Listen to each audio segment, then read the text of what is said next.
Greetings everyone, this is Alt Lexington on the 2nd of October 2019, about 1 PM. And look what we've got today.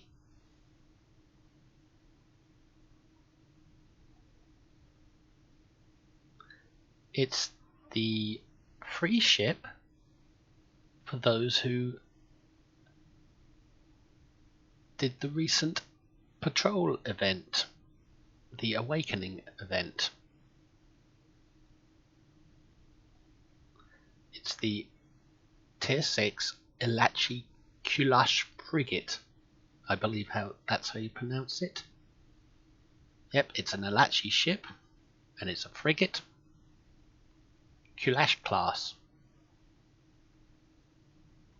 And I must say, I love it. It's brilliant. I'm not so keen on its hull the way I've got it here at the moment, because it looks a bit aggressive and gruff for a Federation character. It more looks like a Klingon type ship, more suitable to their fleet, but I can always change that by putting on a visual if I wanted to, a shield visual. But anyway, let's have a look at what I've put on the ship. My character's an engineer, by the way.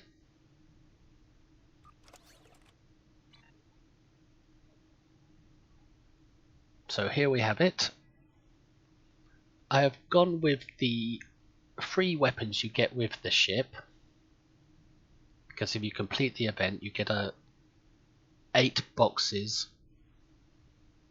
and you can choose which Elachi weapon you want from those boxes, whether it's cannons, turrets, beam banks, beam arrays. I don't think there's a torpedo currently. And I decided to go with dual heavy beam banks.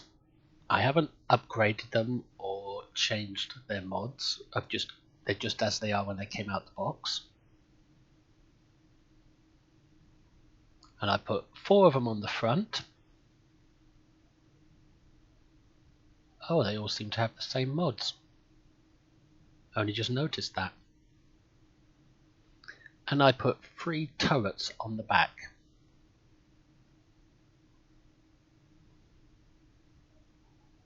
So they're the Elachi Crescent Wave weapons. And if I go into my inventory for one that isn't mounted on my ship, we can see that it has a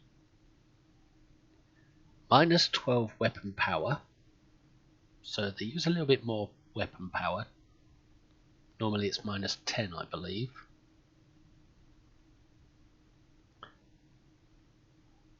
They have a +10% critical severity, and their proc is a 2.5% chance, +50 armor penetration, and 100% shield penetration. Wow, that sounds good. And the nice thing about these weapons is that they don't fire traditional cannon bolts. They fire like a slice of cannon energy, like a sort of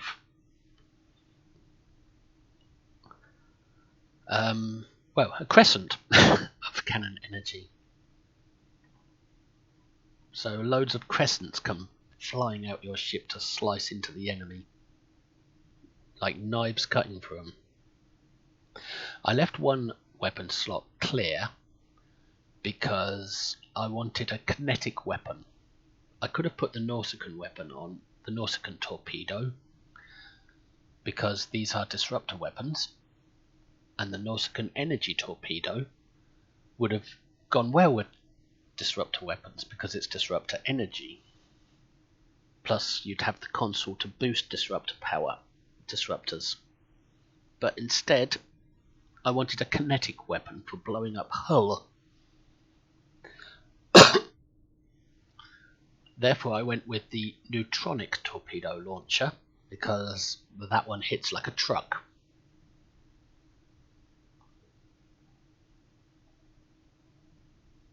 And it causes radiation damage. So, and it fires quite regularly as well, I found on this ship. So it's Elachi weapons with one kinetic torpedo. I haven't upgraded the Elachi weapons, but most other things are upgraded. I haven't really needed to upgrade these weapons because they've been pretty good as they are. Although I do see myself upgrading them at some point. I could go better with the build. I could put on, say, the Terran cannons and a biomolecular disruptor turret. But I wanted to go all Elachi for the most part, barring this one kinetic torpedo. There is also, with Bioneural, you can get a cannon that is the part of the Bioneural infusion circuit set. And I'm not using that either. Heavy crescent wave cannon, because it's only a single cannon.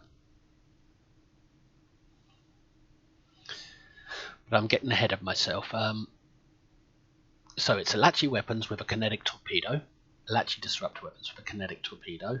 I'm using the colony deflector for its critical severity and critical chance, along with the colony warp core, because it's a good warp core with 66% power transfer rate. They are standalone pieces, they're not a set, even though they both come from the colony. I've gone with the Nukara impulse engine and the Nukara shield, so that I can get the 2-piece bonus from them. So if I go into more details, you can see that it gives you, for having 2 pieces of this 3-piece set, you get +5 bonus energy weapon damage.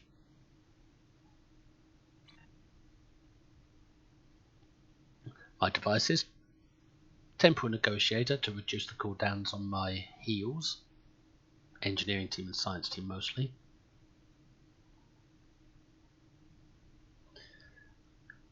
Subspace field modulator, that's basically just a placeholder. I never really use it, but it's free from an episode, so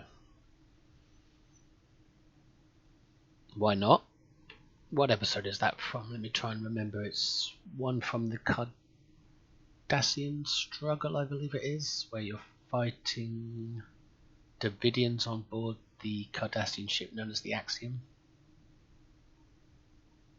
Let me try and look it up actually. It would be somewhere here. I'll recognise the name of it. Is it Skirmish? Let's see. We have reports of a true wave fleet entering the neutral zone and picking a fight. Yep, you get it from Skirmish for free. In the available tab, because it's not part of the mission journal anymore.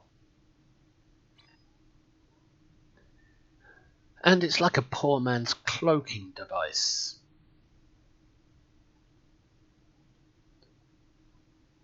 It manipulates your subspace field, so you phase out of normal space into subspace. Let me activate it and we'll see. There it is. See, it's a kind of like a temporary poor man's cloaking device. It doesn't last for long.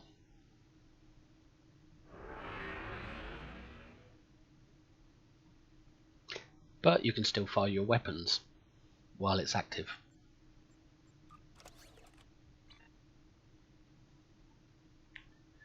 I've also got red matter capacitor from the Phoenix box to boost my power levels if I'm draining power too quickly. Boost these 4 power levels down here: weapons, shields, engines and auxiliary. Although I don't really need it that much. I don't tend to rely on devices on my builds. Now I could put in energy amplifier batteries to boost my cannons, but I don't really need them. And that's only for when you're doing DPS.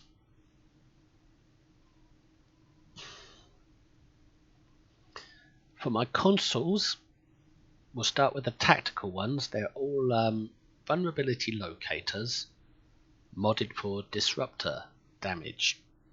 And each one gives me nearly 40% added disruptor damage and 2% added critical chance.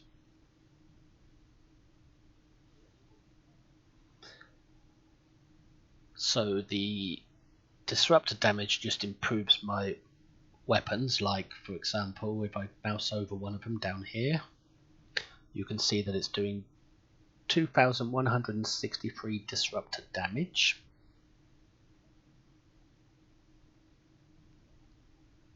If I was to take off one of these consoles and put it in my inventory, I would lose that 39.4% disruptor damage from that particular console. So my weapon, the same weapon, is now doing 2006. And if I remove it again, remove another one,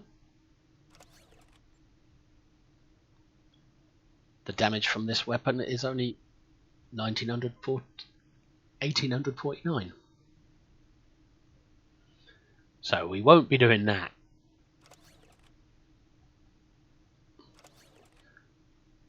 Also, it gives you critical chance. Each one gives 2% critical chance. And that enables, out of all the shots that hit the target you're aiming at, there's a 2% critical chance from one of these consoles that you'll hit them in a bullseye, in a vulnerable spot. And that's when your critical severity will come into play. Because hitting them in a critical spot causes much more damage than a standard hit. And how much more damage that hitting them in a critical spot deals depends on how much critical severity your ship can muster. So that's what I've gone with tactical. On this ship, my critical chance is now up to 27.7%,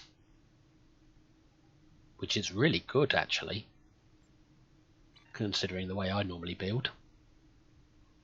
That means just under 1 in 3 shots will be a critical hit.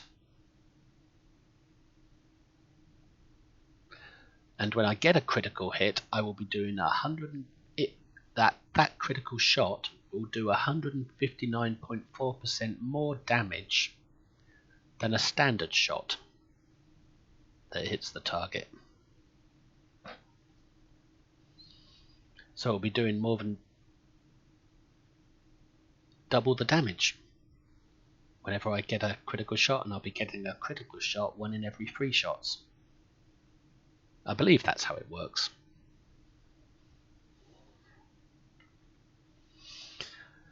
Now, this ship has proven to be a bit weak on its hull, only 60k, and its shields are very weak, only 10k per facing.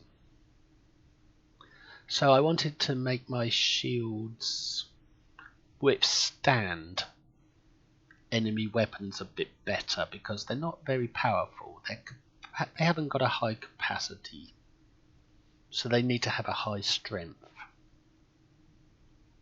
They need to be resistant to getting drained. So I put on these consoles, restorative particle focusers. You can get them from your fleet's Delta Quadrant Research Lab, and they're modded for Drain X ×2, which increases their ability to make your shields resist the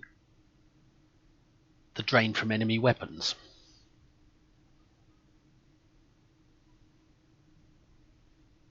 So my shields can resist drain from enemy weapons, and at the same time this improves my weapons' ability to drain enemy shields. And I've got 2 of them. Because my starship had a very low drain. Let's take them off for a moment and see. Take 1 off and that 153 goes down to 87. Take 2 off and it goes down to 21, so that when it's at 21 I've basically got no shields. The enemy could one-shot my shields away. So that's why I've got these. To make my weak shields resist enemy fire better. But even with all the resistances in the world, when they're this weak, there's not really much you can do.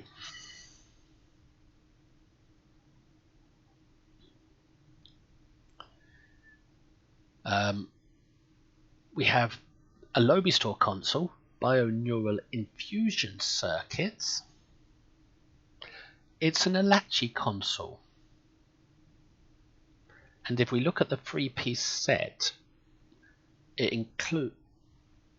that set includes an Elachi subspace torpedo launcher and an Elachi heavy crescent wave cannon. I haven't got the torpedo launcher, but I do have the cannon. However, I haven't put the cannon on this ship because I haven't upgraded it, and also it's only a single cannon.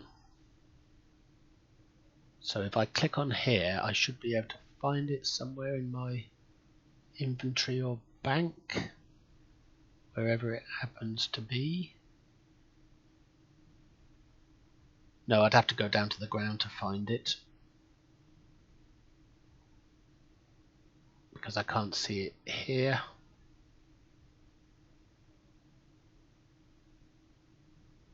No. How about I open the Lobby store and we can have a look at it there. Space gear.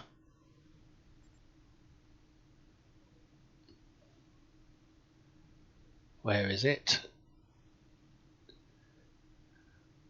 I don't want to accidentally buy something by clicking on it. There's the binaural infusion circuits. There's the Elachi torpedo launcher. And there's the heavy crescent wave cannon. As you can see, it's only a single cannon. And I wanted to go with dual heavy on this ship. At some point I might buy this Elachi torpedo just to complete the set. But not right now. Right now I've got because I'd have to upgrade it, and right now I'm happy with this neutronic torpedo. But what this console does on its own is give me 26.2% critical severity. So every time I land a bullseye on a target, a critical hit,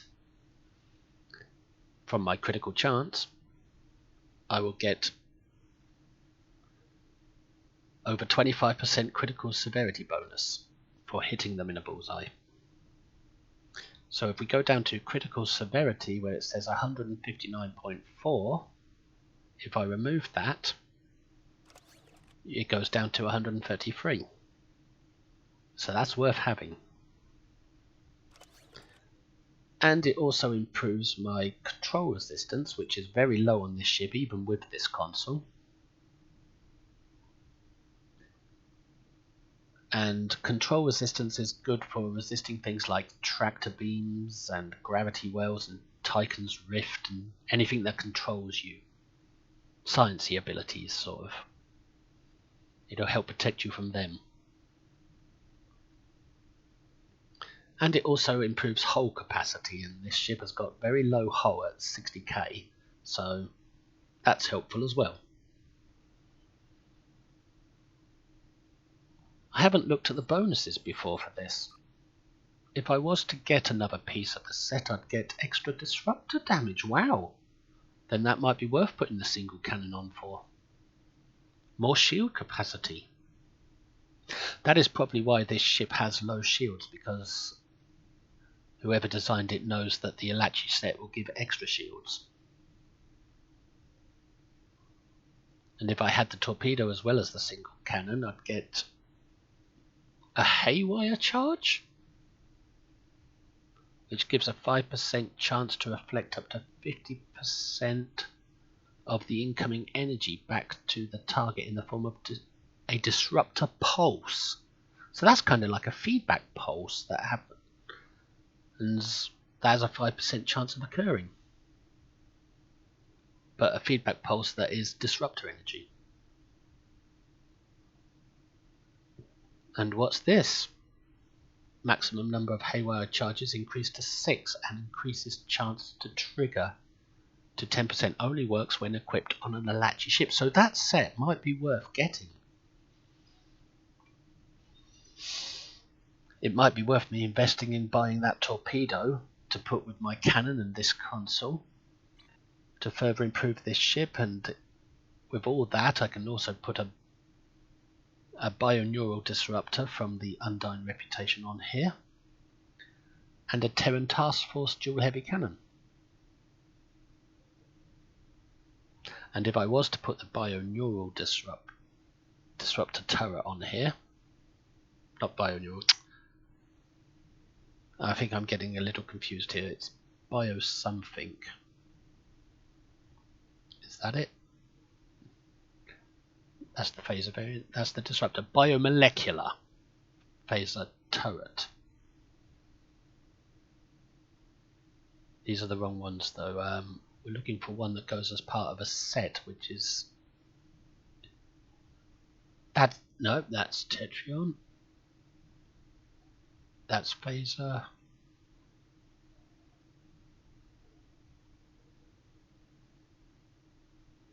I could have swore there was a disruptor one. Biomolecular disruptor turret. Maybe it's in my bank. That's why I can't find it here, or I just can't spot it at the moment.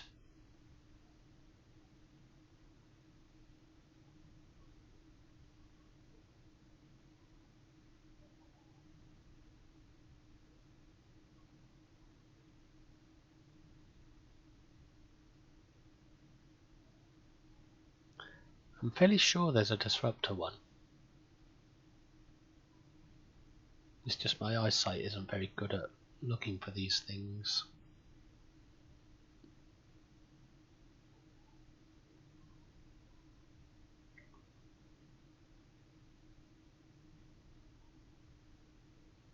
Bear with me a moment.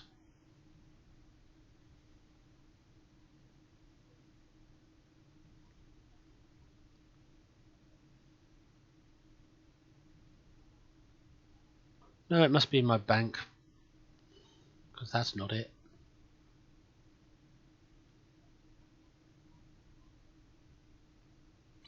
Anyway, if I had that turret on, it would pair with a console, this one.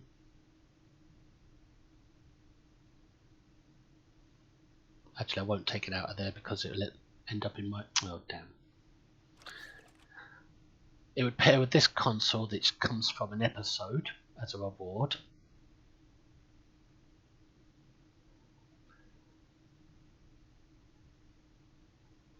And this console improves disruptor damage. So I'd probably use this to replace one of my vulnerability locators.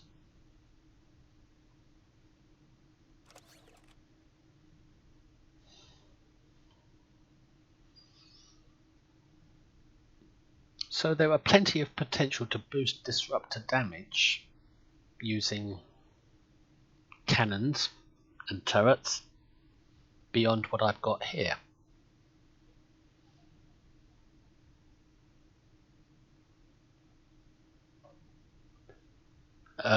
Also there's the Nausicaan disruptor beam, which you could put on the back of this ship and replace the torpedo with a Nausicaan torpedo, and then you get a Nausicaan console. Let's have a look. The Nausicaan beam would be this one, and it would go nicely replacing one of the turrets on the back, and replace the torpedo with the Nausicaan Energy Disruptor torpedo. And then you'd get a nice console for your science slot, I believe. And when you've got all 3 pieces on, you get this console will give you a disruptor boost. And when you've got all 3 pieces of it set on, you get an additional disruptor boost, similar to that you get from having these 2 consoles, which we'll get to. But before we do that, we'll look at this console. This is a Lobby Store console, tachyokinetic converter, that gives you critical chance and critical severity. But it also gives you resistance to control effects. And I found that the flight turn rate is very important on this ship, since you're using cannons and you need to turn and face your enemy quite a lot because you're in a forward firing boat. You're not broadsiding, so you have to do strafing runs on your target rather than just orbiting them and broadsiding. So the turn rate is very important. In fact, I'd like a little bit more turn rate on my build, but I haven't found a way just yet without adding more flight speed, and since I've got a lot of flight speed anyway, I don't want more of that. I need to find something that will add just turn rate alone without sacrificing what I've already put on.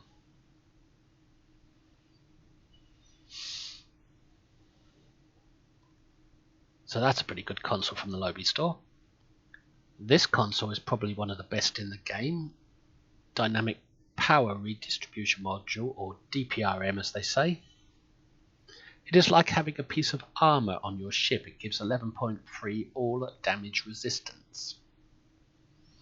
So if I was to take that off, these numbers will change. These damage resist numbers for each type of damage that you have in the game. So if I take that off, you'll see those numbers go down. They didn't go down much, because they didn't go down by 11.3, because there's a diminishing return. The more resistance you put on, the more resistance consoles you put onto your ship, the less you get from those consoles is bonuses.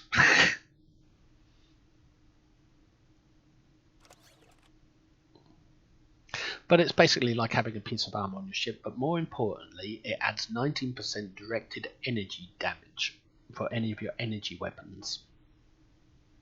Which, if I had the Nausicaan torpedo on, it would include that, because that's an energy torpedo, but I'm not using that.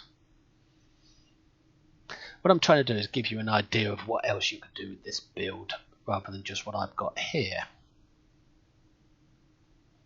So also, if we look at this, as you can see, it's at 2163. If I take that off,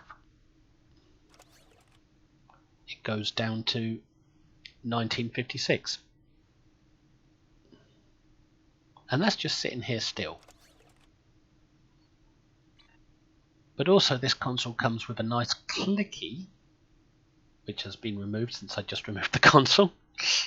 So I've got to put it back on. See if it hasn't loaded anywhere else. Nope.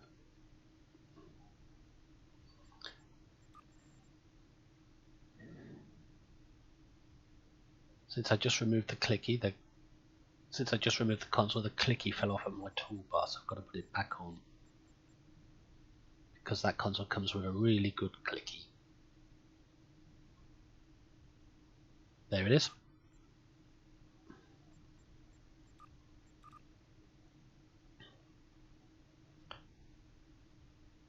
The clicky is Dynamic Power Redistributor, and it adds 40% to your weapons while your hull is above 80%. It also gives you a plus 100 resistance rating and a plus 500 hull regeneration. So let's have a look at that. We've got hull repair rate here, 125. We can see our resistance is here, and we can see our damage on this tooltip. So if I click that button, all those numbers should change. 2,800, wow!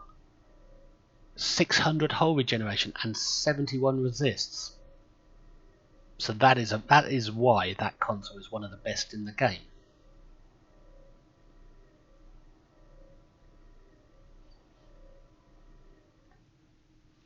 And I've got another piece of the same set for this console, the synergistic retrofitting.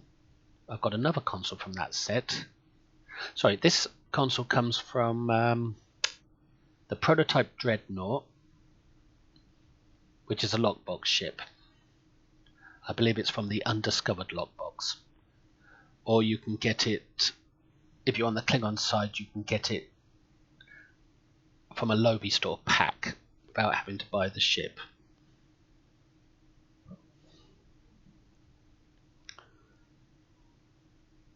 Whereas on the Federation side, you have to buy the ship, I'm afraid.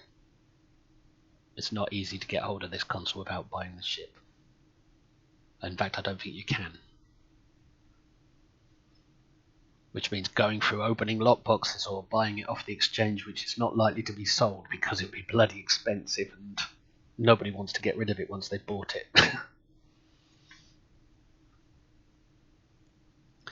But I've got another piece of this. And now, the set that this console comes from, I've got another piece from that set on, which is this console. This comes from a Lobby store ship. It's Captain Archer's NX class Enterprise. And this console is point defense bombardment. It comes with a clicky, and it gives you, the console itself gives you a small amount of critical chance, not really worth worrying about. But it also gives you plus 25% to your torpedo damage, which is pretty good. And it comes with a nice clicky that is down here. I can't press it right now, but what it does is it fires a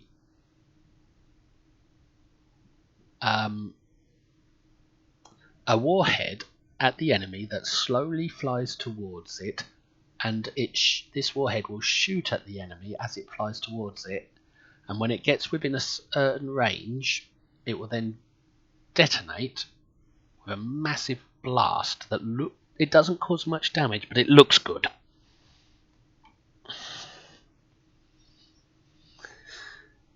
And you can't use it that often.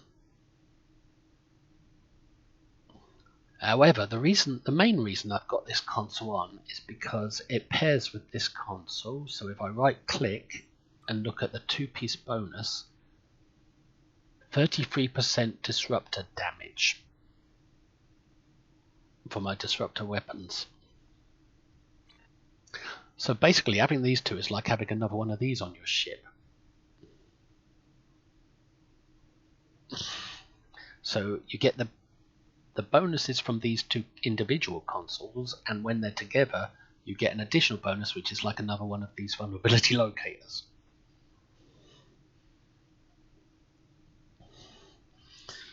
And finally, for ship gear, the console that comes with the ship. The Elachi Rift Jump.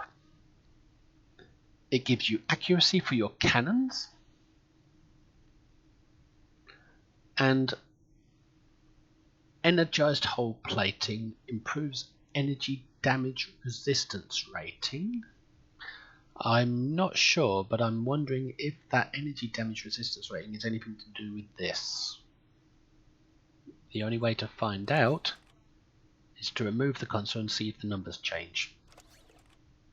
No, they don't. Oh yes, they do. So you get a little bit of extra resistance.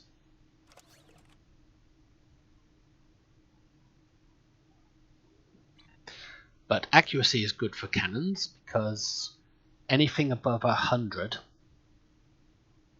gets converted into critical severity, and I think your ship's inherent, a tier 6 ship's has a natural 95 accuracy, and this number is on top of that 95. So if you've got 5 here, the number 5, then anything above that will be converted to critical severity. I'm not sure if it still works that way.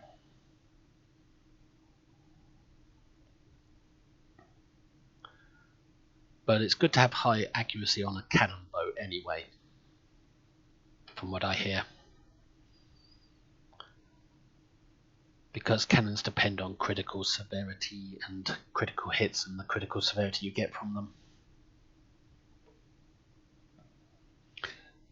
But also this console comes with a nice clicky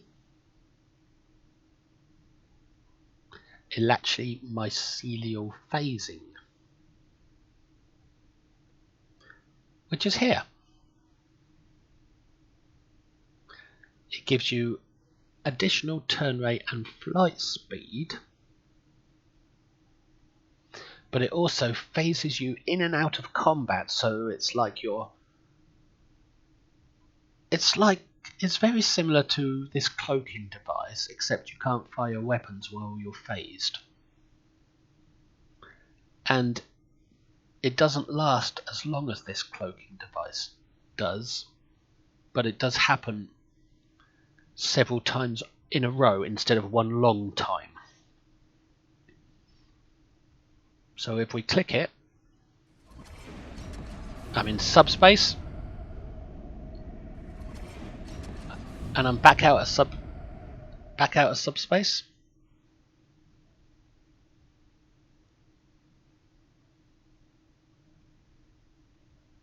Yes, I'm mixing it up with its trait. What it does is it puts you into subspace,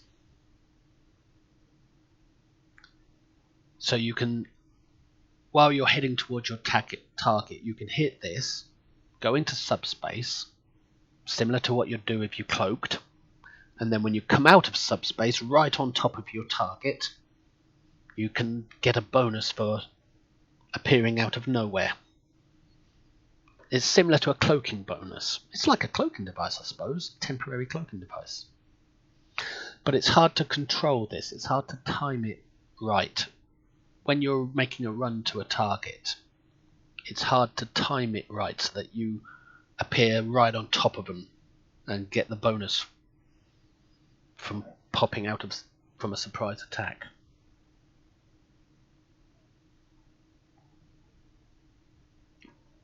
Plus also your flight speed and turn rate are crazy powerful. Bit too powerful. So that's like a one-off cloak. I'm mixing it up with a trait. It's like a one-off cloak. And I found that it's not great for combat because it's hard to time it. It's very hard to time it so that you appear right on top of your enemy. 9 times out of 10 when you click this, you'll jump straight past them.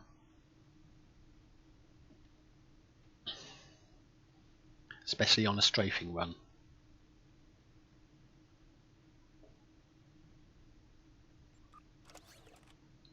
So there you go, I've got terrible hull, terrible shields, good resistances, really good crits,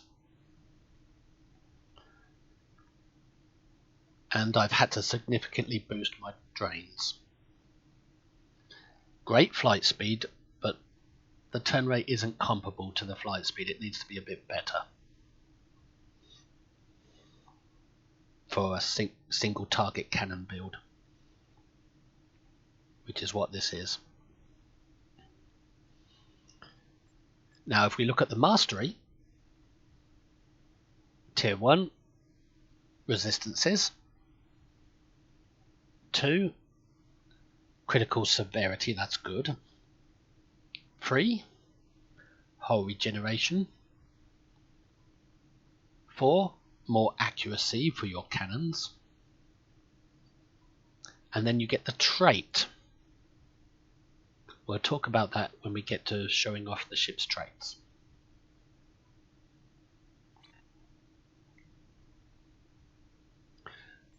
Called it the USS Fallen Angel because it's a sneaky attack ship, like a silent enemy sneaking up and attacking. My skill tree, same as always, tactical ultimate, with a bit left over in tactical ultimate ensuring I've got science targeting and a bit left over for engines and hull. Haven't got anything in shields really, that's usually why my shields are rather squishy. For specializations, I've gone with Intel Primary because this is an Intel ship, and we'll talk about that shortly. And Strategist. Strategist for this button here, Diversionary Tactics. So when I'm in the midst of combat and I'm taking too much threat, I press this and it will make the enemies think that I'm no longer a threat. So they might change their target to something else, like an NPC or another team member.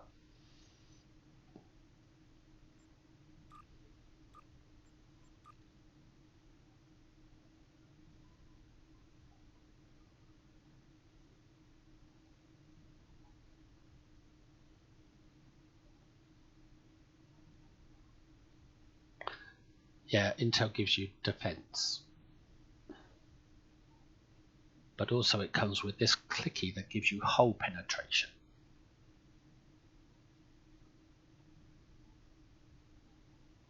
And shield penetration. But the clicky can't be used that often because it's got a long cooldown. The reason I went with Intel is because this is an Intel ship. Now for traits, cannon training.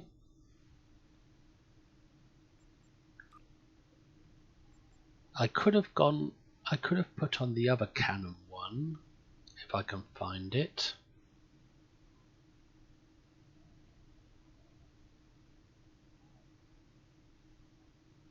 Where is it? Must have bypassed it. There it is, Deft Cannoner.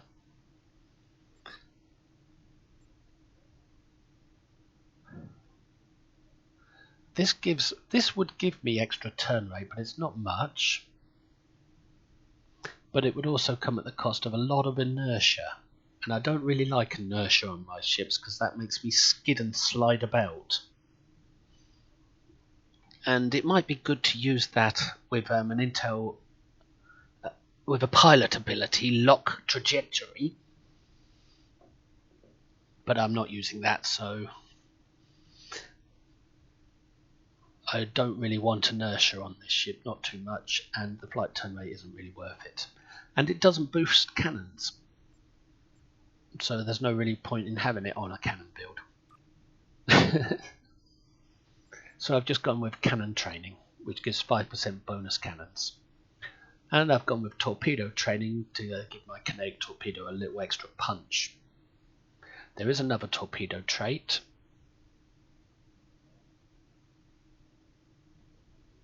That could be useful. Kinetic position, which gives you shield penetration for your torpedoes, but I find that the weapons on this ship nuke down the enemy shields pretty well, so it doesn't really need it. So the torpedoes don't really need shield penetration, since the shields are usually on the enemy are usually gone by the time I fire a torpedo.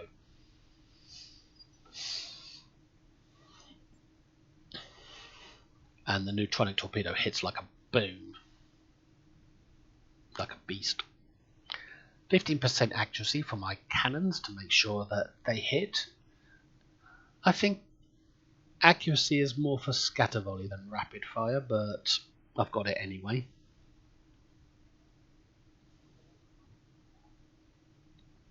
Just in case. Helmsman. I added this to give me extra turn rate because this ship has lousy turn rate compared to its flight speed. Because you can't really damage the enemy unless you can turn and face them in a forward firing boat. But also I've put this on because it enhances the cooldown on evasive maneuvers, this one down here.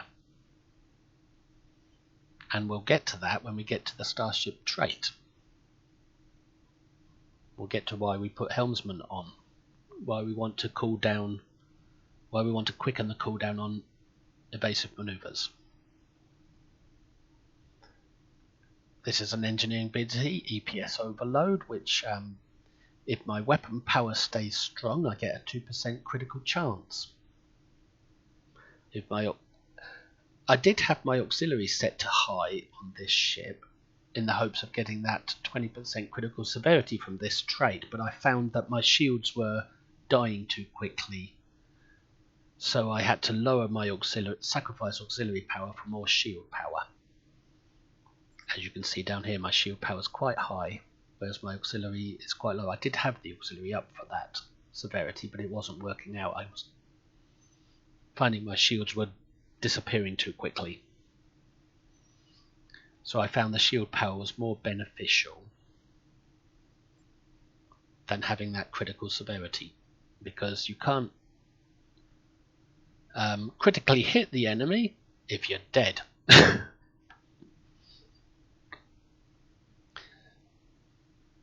Great under fire, another engineering thing,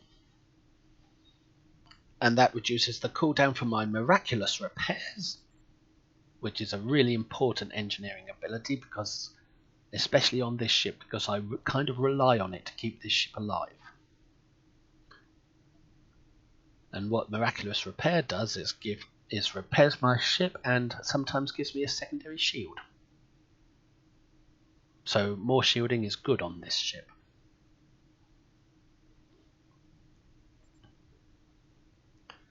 Nadion bypass, which gives me extra weapon damage every time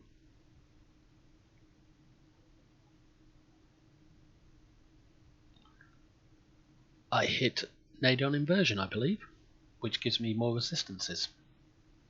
Oh no, this gives me resistance to power drain from my weapons, so this power won't drain as much. I'll get more efficient power usage for my weapons, so I can fire more shots from less energy. This is for 5% critical severity, which I don't really need on this ship because it's got plenty of severity, but I've mostly got it for a minus threat generation. Because I don't like being shot at. I'm not a threat tank or anything like that. And self-modulating fire allows for shield penetration when I get a critical hit.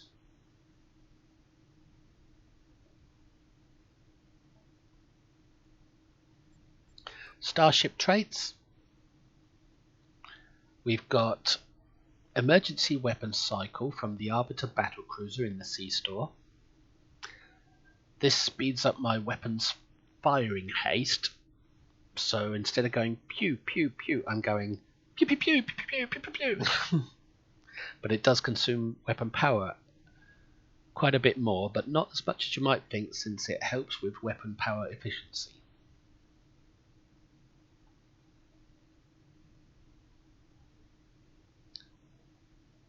I've got preferential targeting, and I'm not sure what ship this came from. Possibly it was the Amory class ship from the R&D boxes. I'm not sure though. I think it was seen in the Next Generation episode Unification. It attacked the Enterprise with lightning bolts while the Enterprise was parked in a ship scrapyard. The reason I've got this on is because if I was to click fire at will, it will boost my cannon rapid fire. And that's why I've got fire at will down here, even though I've got no beams for it to enhance. So it's not enhancing any weapon on my ship, but it is activating this trait, and when this trait activates, rapid fire becomes more powerful. So even though I've got no beams on my ship, I still use beam fire at will to activate the trait, so that I can get the trait to boost my rapid fire. So that's the only reason beam fire at will on here is, it's just to trigger the trait. I've got Go for the Kill, which is from the Jem'Hadar strike ship you can get from an R&D box event. The tier 6 Jem'Hadar strike ship, it's like the standard Jem'Hadar bug ship, except it's the T6 version. Similar to the ship you get for creating a free Dominion character. A free ship you get for creating a Dominion character. And what it does is it extends the duration of cannon rapid fire. So every time I hit this, my cannons will fire at a rapid speed, and this trait makes them fire at that speed for longer. This one I believe comes from one of the command ships, supercharged weapons, and it's every time I fire a torpedo, I will get a boost to my energy weapons. And crits as well. Now this is the trait that comes with the ship, and this enhances your evasive maneuvers down here. That's why I put on Helmsman to reduce the cooldown on evasive maneuvers, so that this trait can be activated more often by clicking. Let me start again. This Helmsman reduces the cooldown on evasive maneuvers, which enables me to click it more often, and every time I click it, this trait will activate. And what this trait does is it does the same as this console. It jumps you into subspace and then jumps you out again, but it doesn't jump you in for as long, but it does do it multiple times in a row. Whereas the ship's console will jump you into subspace once for a certain period of time, whereas evasive maneuvers with this trait now jumps me into subspace for a quick period of time and then does it again and again and again. So it kind of turns evasive maneuvers into a keep me alive button. Because if I'm in heavy combat and I think I'm going to die, I can click this and it will phase me out of combat and then back in and then out and then back in repeatedly multiple times, reducing the amount of damage I'm taking, and hopefully it will reduce it enough so that I can survive a little longer, and that extra time will give a chance for my heals to come back out of cooldown. I wonder if it will work just sitting here.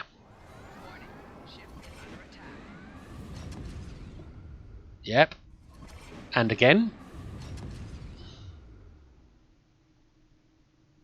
It did it twice. I don't know how often it does it, I haven't counted. But it also increases flight speed and turn rate, making you a very slippy ship. Slipping and flying around like super speed. I'm trying to go into a little more detail with this ship since it's a free one and nearly everybody will have it, and I want to go into more detail on this video to try and help people, even though I'm not very good at helping.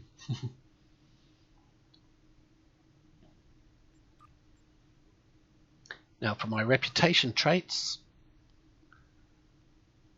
critical severity, that is advanced targeting systems. Critical precise is giving me critical chance. Tactical advantage is giving me armor penetration.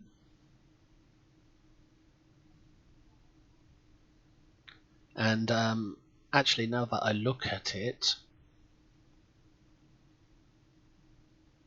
Yes, this will penetrate by enemies' armor when they are less than 50%. This will make them go die that last little bit, that last 50% much quicker.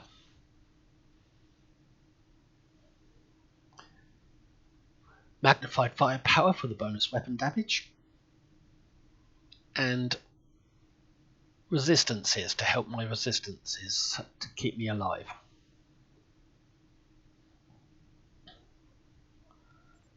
And active space traits, so all the space traits. You get the poor man's cloaking device, the singularity manipulation, which is this button. It will cloak your ship for a short period of time, and you can still fire your weapons while cloaked. So it's very similar to this subspace console. So it's like I've got two poor man's cloaks on, and they can be activated at the same time, and you can fire weapons at the same time. So it's like a double cloaking that I never use. Or very rarely use. I only normally use this quantum singularity on a science build with gravity well because it boosts gravity well, it boosts exotics.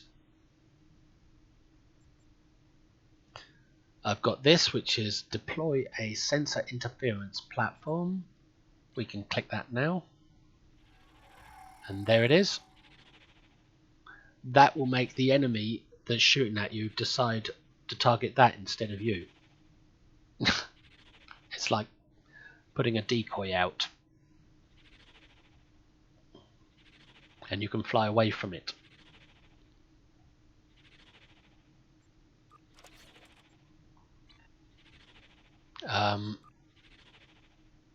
We've also got the... We can't click this one, but it puts out a big bubble of anti-time around the enemy. That... I don't know if you've ever seen the Voyager episode called Shattered, where Voyager is shattered into different time periods, and each room you enter is a different period in time. Like the bridge is before they enter the Delta Quadrant, the mess hall is present time, and astrometrics is 25 years in the future. That's basically what I think this trait does to a ship. Or if you've seen the last episode of The Next Generation, where the three enterprises met in the middle from different time periods. Something like that is what I think this trait does. Here we've got the biomolecular shield generator, which is a big green healing bubble that appears around your ship. Each one of these active reputations gives you a clicky. And we can put out that shield bubble. There it is. That will heal anyone who enters it, but it will also hurt any enemy that enters it. So if you see one of these go out in battle, if somebody puts out one of these bubbles, you want to go into it, because it will keep you alive.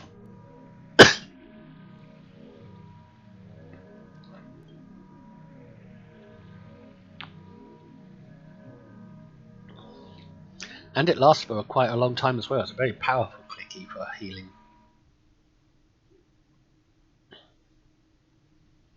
And it's big enough for you to do some maneuvers within it. And you don't have to be directly in it to get the effect. You can be around its outside as well. But it's a diminished effect if you're not right inside it.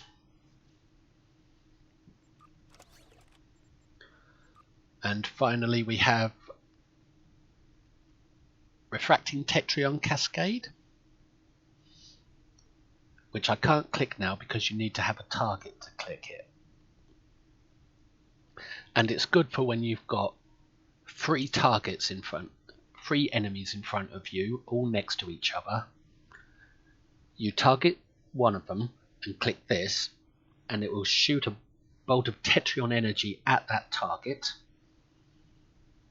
And then it will chain from that target to two others, creating a kind of triangle of Tetrion energy between them. So that's quite useful as well. Now, for those that don't know, starship traits come from buying starships, and leveling up their mastery. The final tier of a mastery is to get a trait. Space reputation and ground reputation, they come from the various levels of your reputation. The more levels you achieve in your reputation, all the way up to tier 4 on each of them, will give you these space and ground reputation traits. And when you get to tier 5 on your reputations, you get an active trait. So tier 1 through 4 will get you these traits, and tier 5 will get you these clickies. And tier 6 will boost them all up to rank 2. From rank 1 to rank 2.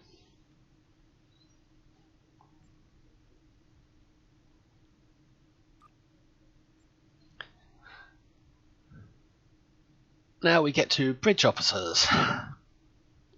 I know I'm going into way too much detail, I think. Universal, universal, universal, universal. So you get 4 universal stations on this ship, and one of them is an intel, plus you get an engineering station. So you've got a lot of choice here on how you want to arrange your bridge officers. I mean, you've got no choice with the engineer, but you can add other engineers in, or scientists or tacticals. But this one can have intel abilities as well. So I've gone with 3 tacticals, all and they all have a space trait. Let's click on one, and they're all exactly the same space trait. So let's click on one of them. We'll click on Chekhov, go into traits, because that's Chekhov. That's his brain, where he learns things, and these are his personal traits, and he's a superior Romulan operative. He's got a space trait. Most of the officers in this game, bridge officers, are all ground traits, but there are some, a fair old few, with a space trait. And that's what you want in your bridge stations, officers that have space traits. And for tactical, I'd go with a superior Romulan operative bridge officer, because he has that, an officer with superior Romulan operative trait. And you can get these Romulans from your fleet embassy. You buy them at a rare blue tactical mail. Only the rare blue tactical man has the superior Romulan operative trait, and you can promote him to make him purple. Very rare purple. And all 3 of them have that trait, because they're all Romulans. All 3 of my tactical officers. My science officer comes from a Delta Quadrant episode involving the hierarchy. He is a hierarchy. Let's have a look. Mr. Potato, or Fat Git as I call him. There is a Delta Quadrant episode in the Delta Quadrant story arc.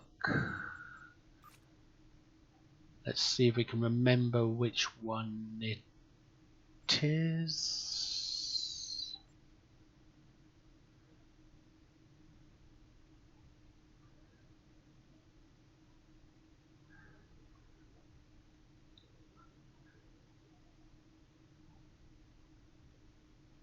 No, I can't remember which one it is right now. But one of those episodes will offer him as a reward, and you really want him, because he has 2 space traits, which is very rare among bridge officers. He has efficient, to help your power levels, but most importantly has pirate for bonus all damage, not just weapons but sciencey abilities as well. And if you've got a cloaking device, it'll help that.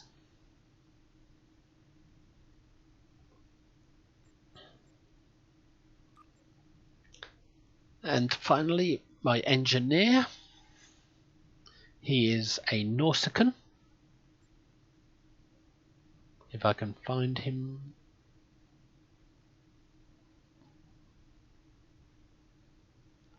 As I can say, it takes me a while to focus in on these because my eyesight's not good. There he is, Nausicaan.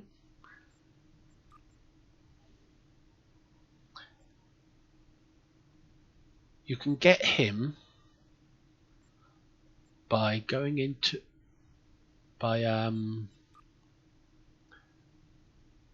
believe it's the engineering one. You do your duty officer assignments to level up your engineering commendation score to rank 4, and you get to select a single purple quality duty officer.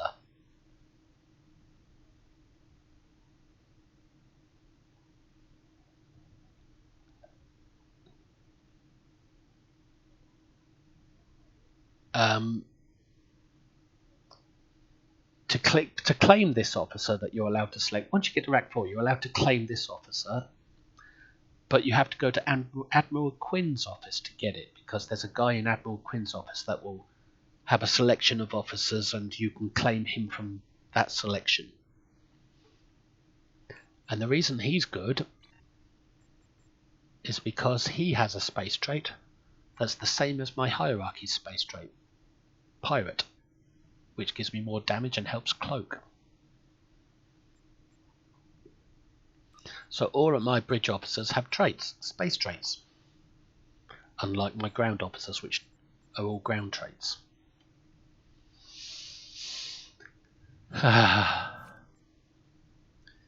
We're getting there. Explaining this build in graphic detail. I don't know if I've made any mistakes, probably. So, we've gone with Rapid Fire 2, because Rapid Fire 3 is a commander ability and we don't have a commander station here. So I've had to go with Rapid Fire 2, but that's fine because I can boost it using that trait that I showed you earlier. Using this trait, Preferential Targeting.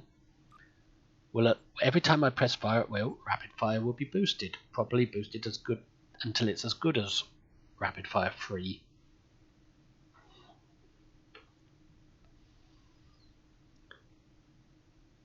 So it's a single target build using Rapid Fire, so I've gone with High Yield Torpedo. High Yield Torpedo 3. Because I like to take down one target at a time on this ship, instead of multiple targets. Attack Pattern Beta. That reduces the resistances of the enemy, so when you hit them with weapons and you activate Attack Pattern Beta, the enemy resistances, which would be their numbers here, would be reduced, meaning you can hurt them more easily with your Rapid Fire if you've got Beta activated on them. Tactical Team will put my best shields between me and the enemy. It will sacrifice my other shield facings to charge the facing that is between me and the enemy. Plus gives me better weapons and projectiles. Chemosite, that adds radiation to my weapons, making my torpedoes like dirty bombs, in addition to what their normal damage is. And it also does the same with my cannon bursts. Override subsystem safeties. That will add additional power to my weapons, making my weapons be able to fire for longer before they run out of power. But it comes at a cost, because when you click it, there's a chance that one of your 4 subsystems, weapons, shields, engines, auxiliary, will go offline for a brief time.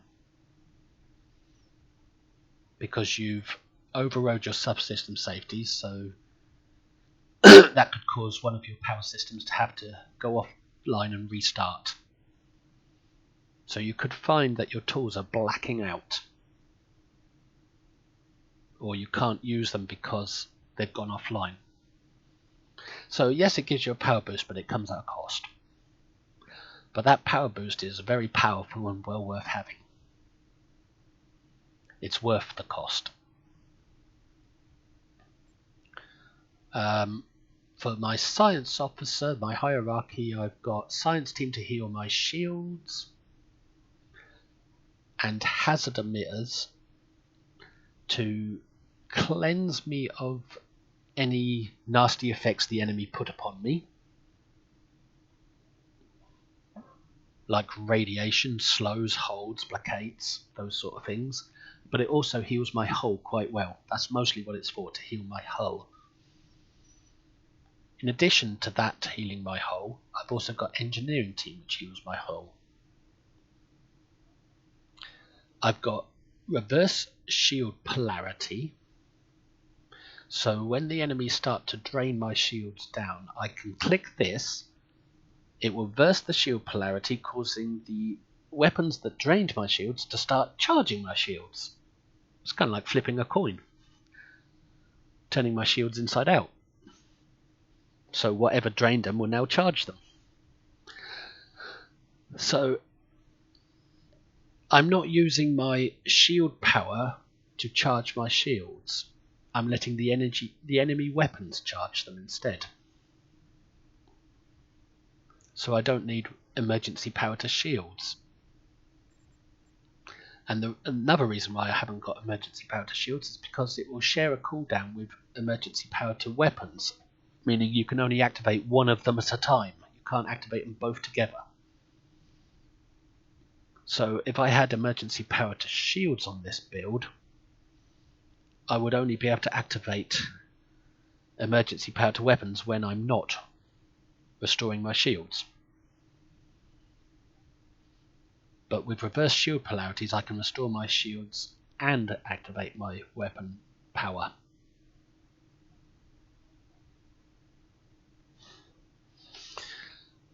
And directed energy modulation. Anyway, this weapon power gives me more weapons. If I click it, you can see it's at 2163. If I click that, it goes to 2464.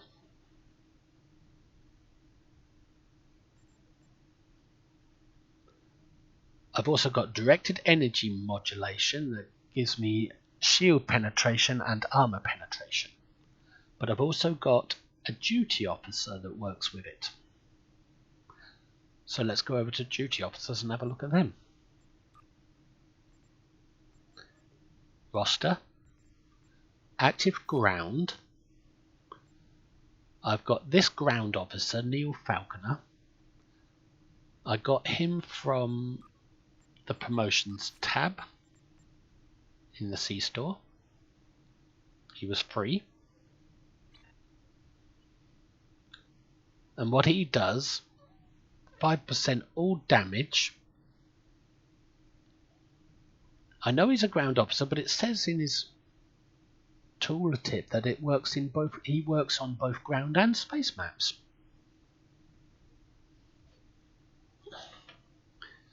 And it gives 5% damage versus the Borg. So if I was to fight the Borg, he'd come in useful. Now for my active space officers, as you can see, I've got 5 of them. Sorry, I've got 6 of them. When you start the game, you have 5 and you can buy a 6. And there's a 6 slot that is greyed out, and you can buy that from your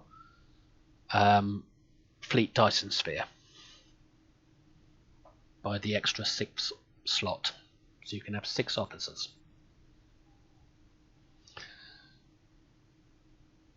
I've got Con Officer for added accuracy every time I press Tactical Team.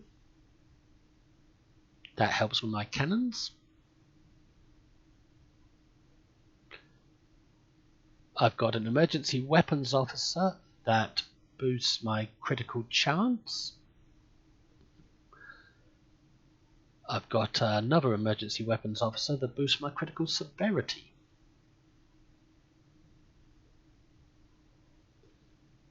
I've got a Systems Engineer that whenever I activate this Directed Energy Modulation tool, I get resistances to my subsystem energy drain, so it makes my weapons more efficient. Every time I click this, it makes my weapons consume less power, so the power levels will last longer. So power levels are never really a problem for me. And I've got 2 damage control engineers, both exactly the same.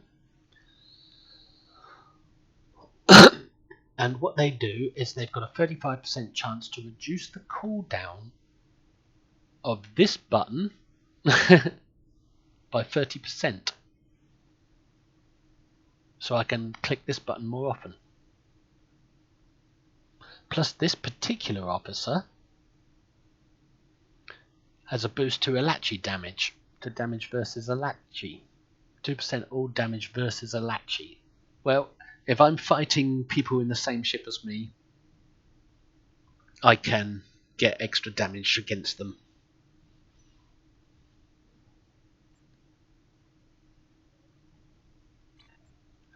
Finally, only took 1 hour 16 minutes to explain all that. And there's yet more to come. As you can see, I've put my weapons, I've clicked here, gone into number 3, locked my weapons as high as they will go, then push my shields up as high as you can go while weapons are locked, and lock that, and let the other 2 lay where they lie, and lock them. Save, and there we are.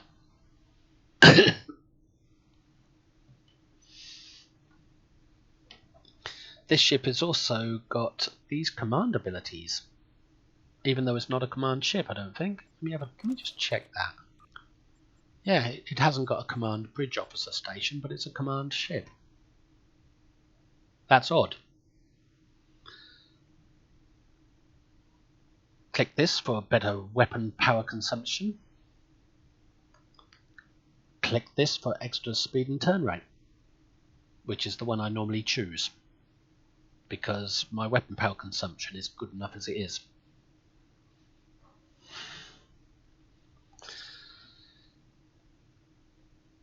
Now I'm trying to think of anything else. I haven't put any points into my endeavours, as you can see. None of them are filled. I've just been saving them.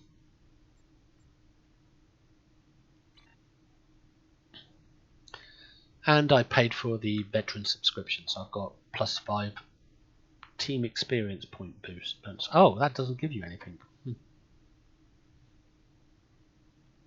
So there you have it. That's my Elachi ship. Now let's take it into patrols. We'll do them on advanced. Now I should warn you, this ship is squishy and it is likely to die. And I depend heavily on miraculous repairs and my heals when using this ship. But I've been very surprised with the results I've been getting. It's proven to be quite well, it just cuts through enemies quite well if it can stay alive. And if I do get into trouble, I can always hit evasive maneuvers. And I won't be using it to get out of combat, but I will be using it to reduce the amount of damage upon me at the cost of my own damage infliction on others, on targets. I don't think I'll be using the console much because I tend to overshoot the enemies with that. It's more of a novelty than anything else.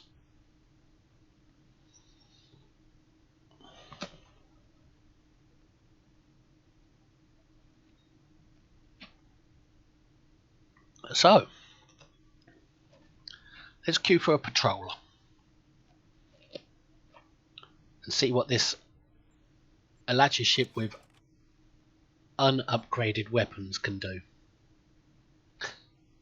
I mean, I did get the ultimate techs when I got the ship, like you do, but I haven't used them yet. I haven't decided whether it's worth to put them on or not, because they're pretty good as they are. So I do like the trait. A lot of people don't like it, but I do, because it saves my arse whenever I hit evasive maneuvers. However, I'm not so keen on the console because it's hard to time it right. So, queue for a patrol. Let's have a look. I wonder what people would like to see me try with this build. Let's try our Gala system, shall we? We are on advanced difficulty, of course. Although I think the weapons are suitable for advanced play, but the survivability might not be quite suitable for advanced play. It depends on how on the ball you are with your flying, whether you survive or not, and usually I'm half asleep because I have a sleep disorder. But we'll give it a shot. Let's just flat cannons at the moment with the keybind.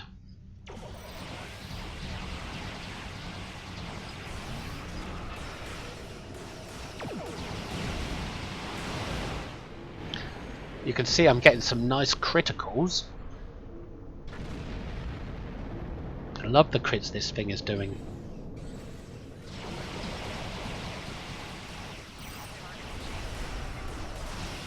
See, one of my systems went offline just then because of clicking this intel ability with my keybind. You have entered an area controlled by the Benthan Guard. You are now looks like our fight got them to notice us. Let's see what the console does. Their boss might come out of hiding. Hang on, I'm still in subspace, and now I'm out. I don't think the animation on the console is working right. Now we hit fire at will to improve my rapid fire, which it did.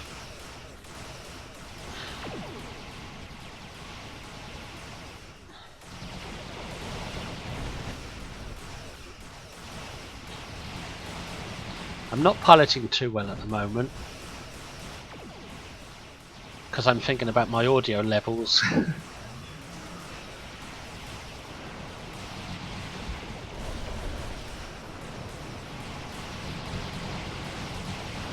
And I want to make the ship look good because I like it. It's almost as good as the Rysian Corvette. Separate them and whittle down their numbers.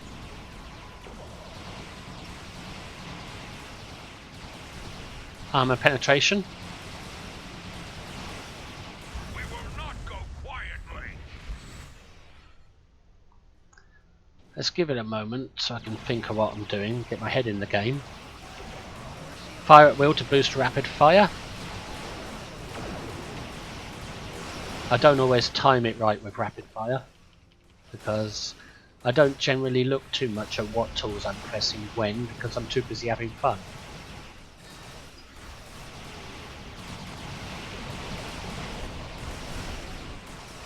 See, it really just nuked through his shield and hull. I love the turrets. The turrets seem more powerful than other turrets in the game. Much more powerful, in fact. I've come to enjoy a good turret kill on this ship. Let's try that. I've gone too far away. But the turrets do generally seem more powerful than other turrets. Now, why have I got dynamic down here and up here? Got to fix that.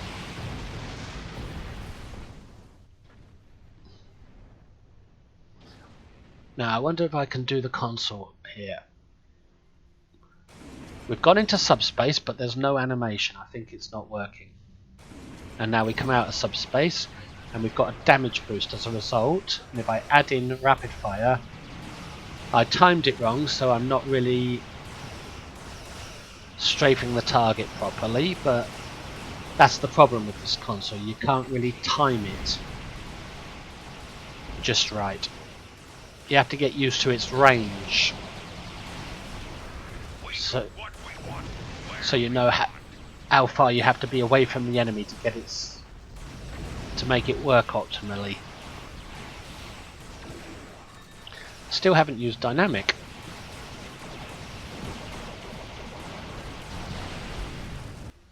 But I'm surviving alright in a advanced patrol.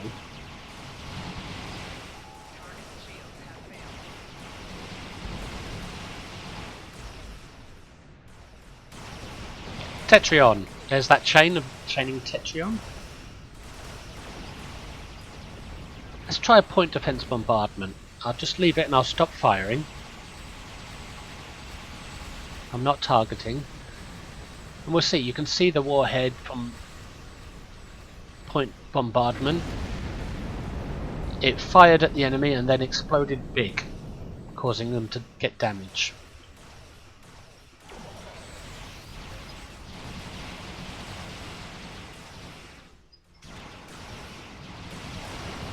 Picked up a tight beam transmission on a new frequency. We're jamming that spectrum of their comms now, but it was probably a call for assistance. I'm taking you with me. Did you see that quantum type effect that went up around there? That was from my torpedo, my neutronic.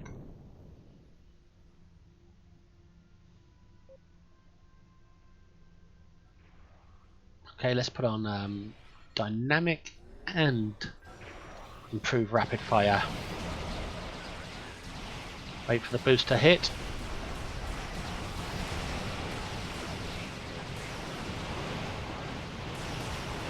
Well, we almost got him fully.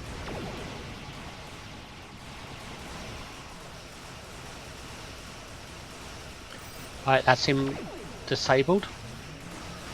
I do find I'm having to tab target a lot with cannon builds because it never auto targets the enemy you want it to.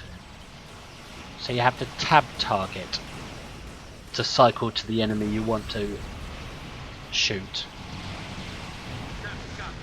Excellent work. We'll send over a pacification party, take the suspect into custody. That's not bad, $500 Thank thing you for for that. your assistance, and welcome to this sector. And I'll We take recommend that you get underway and Nukara head for marks. secure space. There's been a lot of turbulent activity recently, and multiple the case. We have the suspect. So, I didn't actually use evasive maneuvers in that. I used the console a couple of times, but as you can see, I'm overshooting with it. I've got to get used to at what range to activate that console. And also, I believe there might be a bug with it, because when you click it, you descend into subspace, and you can see the animation for as you descend, but then there's nothing to represent the fact that you're in subspace until the animation to ascend occurs a few seconds later. But if you hit it while you're standing still,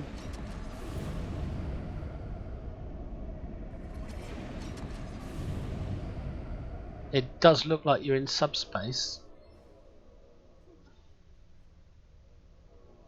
for a brief time. Now, I wonder if the animation works when you're standing still, but when you're actually flying, it doesn't seem to work. I'm not sure if it's a bug or if I'm just still learning this ship's quirks. We have the suspect in custody. Anyway, we can depart this system now.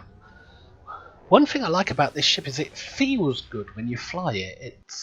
I mean, a lot of cannon builds tend to be, when you're strafing run, they tend to be either too quick or too slow or skid all over the place. Whereas this one feels very controllable. Ugly as hell. but it's supposed to be. But it also feels very controllable. So let's try another patrol. I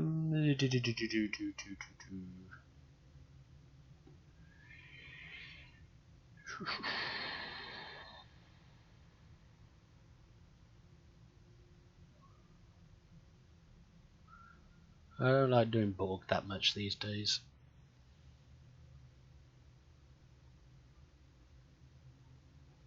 Let's try something against the Vadwa, because they put out those energy space things that can kill you. And I want to see how this ship stands up against them. You'll see them. I'll point them out when they appear, because I can't remember what they're called.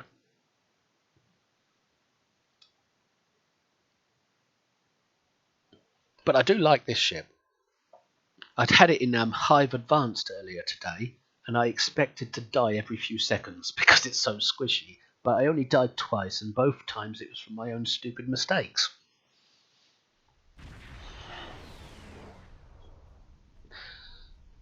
Good to see you. One thing. Let's get to work. Hang on, shut up, Romulan. I'm trying to talk. However, the radiation levels have been dropping. We investigated and found that the Vaadwaur had chased the Melon away. Our intelligence indicates the Vaadwaur are expecting us to deploy surveillance beacons into the area, which is why we have done just that. Okay, Romulan, you're finished. Talking about the trait and the evasive maneuvers, I was in Hive Advanced earlier. I died twice from my own stupid mistakes, of course. The first time was I went after the wrong cube and it killed me. I went after a cube on my own by accident because I misinterpreted which direction the team was headed, and it killed me. A tactical cube. And the second time was I wanted to try this trait out on the Queen, because this trait, when you hit it, it creates a kind of blast wave as it activates that's supposed to disable enemies' bridge officer abilities.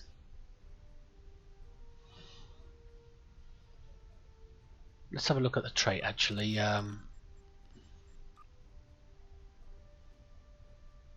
Yeah, it disables nearby foes' bridge officer abilities, and I wanted to try that on the Queen in Hive Advanced, just to see if it would disable her feedback pulse. Unfortunately, I died from that feedback pulse because it came a lot quicker than I expected. And the trait was in cooldown at the time. Evasive maneuvers was in cooldown at the time, so I couldn't activate it just at the right time to see if it would affect that feedback pulse at bridge officer ability on the Queen. But it would be nice if it did. But it's worth thinking about. If anyone knows whether it works on the Queen or not, let me know in comments. But right now we're fighting the Vaadwaur. Let's hit engines. Give me a bit more turn rate if I'm going to need it at some point. You can see my icons are a lot bigger now because I found a setting in the options that allowed me to make these buff icons look better, look a bit bigger, so you can see what you're triggering and when. They're those things that I wanted to test this ship against. I wanted to see if it can survive in an environment with them.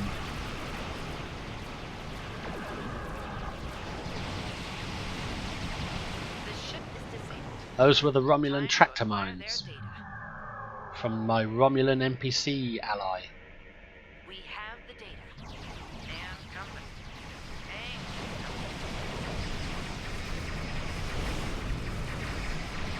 Tab targeting is essential, or else you'll find yourself shooting at the wrong thing. Yep. Also, a lot of heals are required. And miraculous repairs is a godsend for an engineer.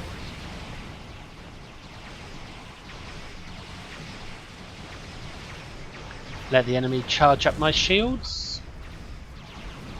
If they shoot at me.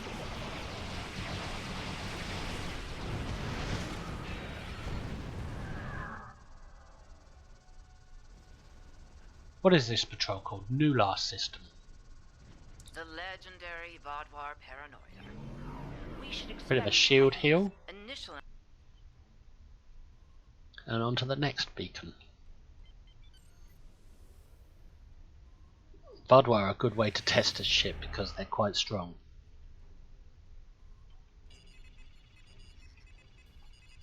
You're not leaving here alive. Although I would never go into Battle of Corfez, because no matter how strong I am, I'm never that strong.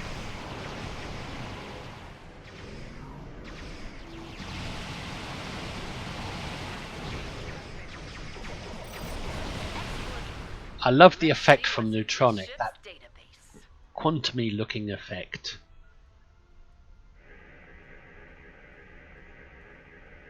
And it's Another successful day at the high yield Neutronic Let's see what secrets are. launches 3 torpedoes at the enemy instead of 1. It doesn't launch an actual high yield torpedo, it just launches 3 torpedoes instead of 1. So you get 3 times the effect. Ah, no fleet with that one. Okay, on to the next one. What's that? Weapon hot restart lockout. Ooh. I've got a weapon hot restart on this ship. I'm actually finally starting to notice what these are now that I've been able to make them bigger. I'll pause here for a moment. Go into options. It's advanced, I believe it is. Nope, it must be HUD. Yeah, there it is. Buff scale, buff display scale. I've moved it up to 2.0 instead of 1.0 like default, and it's made these twice the size and makes it much easier to see what they are and when they come up, for those of you who have trouble seeing them. That should help improve my gameplay now that I can monitor them in real time. Right, let's try that in the evasive manoeuvres thing. Jumping out. Should be the last ship we need to get. Well, I wasted it there against one target, but I've started to really enjoy it. Enjoy using it. Ah, these are those things I wanted to test this ship against, these energy thingies.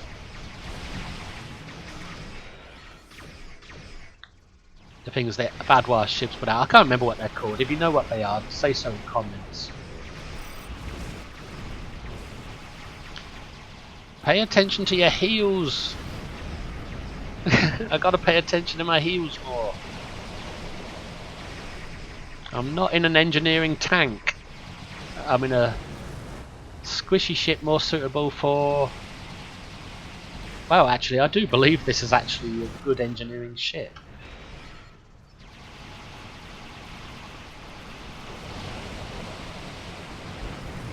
I should use evasive manoeuvres more often because it's fun. It may reduce my DPS, but it's just fun. And when you're playing solo, you don't give a damn about DPS.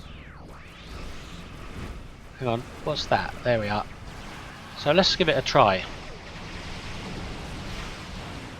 See, it's disabling subsystems.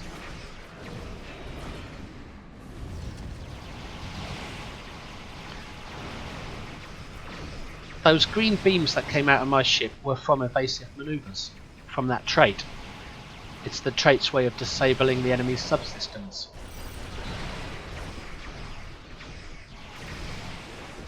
You can tell I'm having fun. I'm thoroughly enjoying this ship. That's 2 great ships they've given us for free in a row.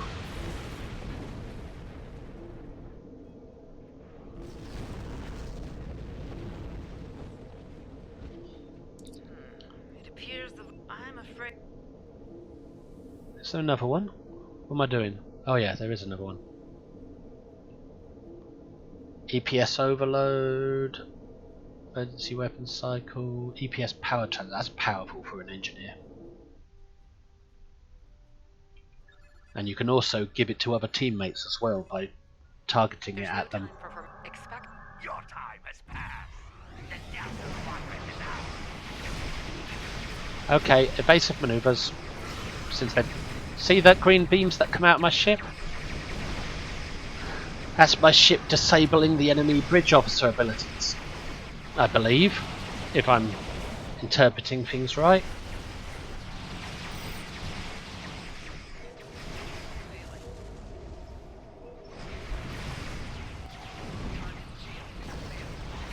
Must remember my heals.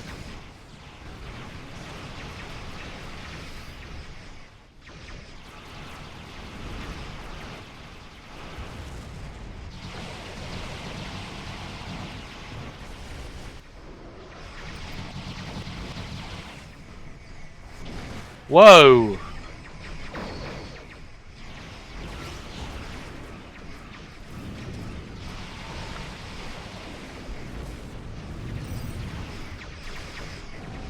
Something is debuffing me. It's that thing. One of those boudoir thingamajigs. Whoops, I pressed the wrong button. I pressed the console by accident, but it was a beneficial accident because it got me out of dodge.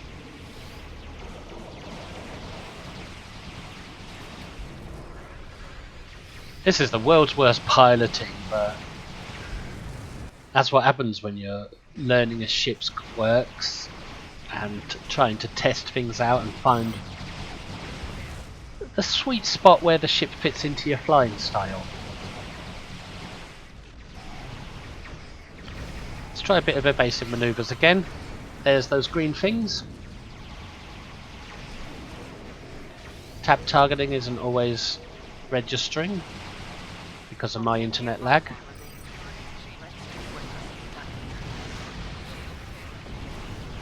That decoy. There's the... Don't see the decoy.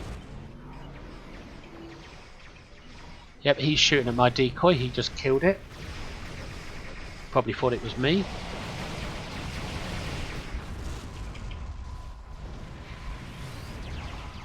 This swirly thing that's coming out of my ship, that is from the level 63 engineering ability. It's a power suck. It sucks their power and gives it to me. There it Now is. then, Intrusive let's discuss what's going energy on here. redistribution. Judging by the company you're keeping, I'd guess it involves some unorthodox operations. It sucks What enemy mystery auxiliary has and gives Sub-Commander it to Sahan me, dragged you plus into? boosts my And how can I weapons. extract you from it? I see. Very well. Don't mind, Any Commander loot? Jirok. I think we She got it and I all. have a personal disagreement from another lifetime. Not the cleanest ending to this operation. Yes. Well, I'll take all the luck I can get. So that was a new last system. It actually managed to stand up pretty well to the Boudoir, I think. My piloting aside. But I'm starting to wake up a bit now and enjoy this ship a bit.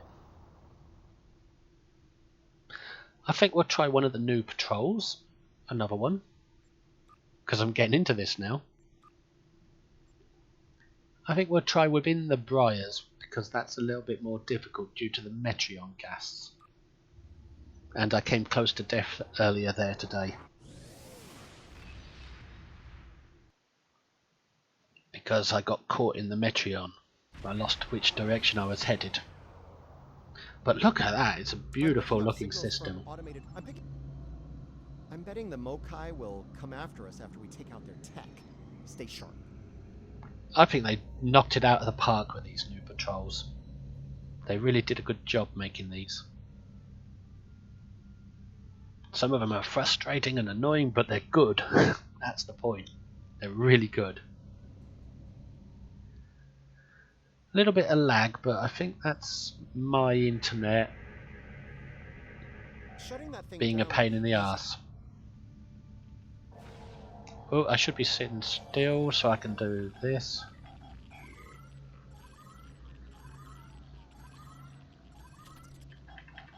And wait for the attack.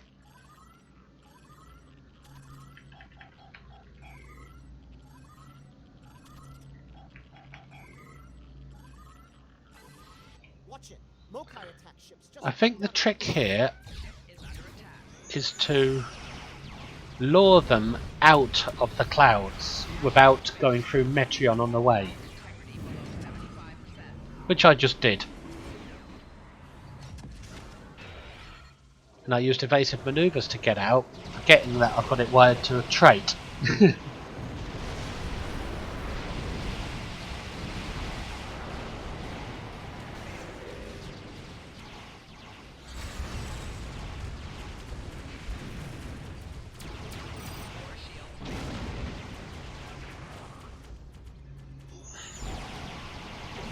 So he just hit me with a beam overload. So I unloaded on him. I did. And I'm auto firing at the Metreon. I need a bit of heals.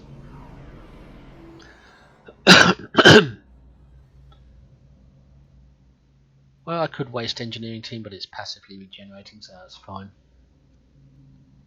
For my whole heal. I'm a bit on edge here because I know I can get close to death here. I almost did earlier for the first run I did on this ship in this patrol.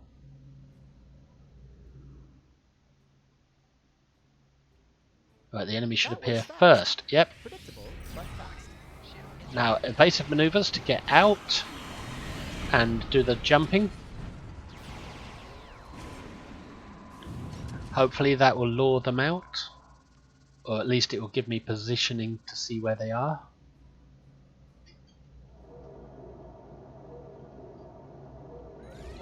No, there's no Metreon gas foot to get them with,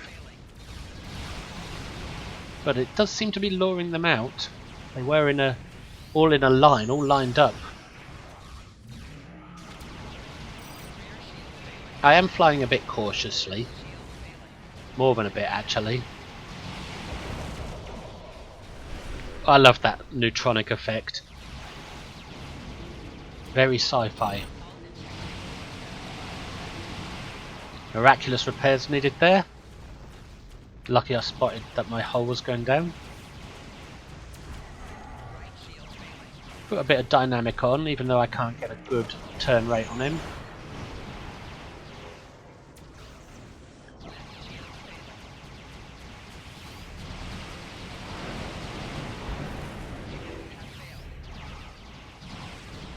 Lots of Metreon gas shooting while I look for another ship. Sensors are clear for now. Let's deal with that harvester. These crescent wave cannons are rather unique, the way they put out those crescents. It's like throwing... Normal cannons is like throwing stones or spitting loogies. Whereas crescent wave is like doing throwing stars or something, or boomerangs that don't come back.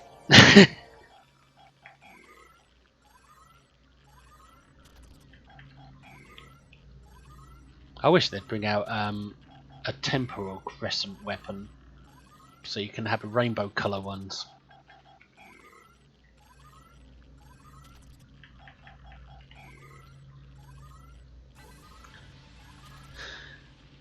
One thing I noticed, I didn't Two down, put ready that to go. Hope Elachi bridge officer onto my ship because I don't think he's got a space trait. Let's have a look. Because during the event, you would have got hold of an Elachi bridge officer for playing that episode.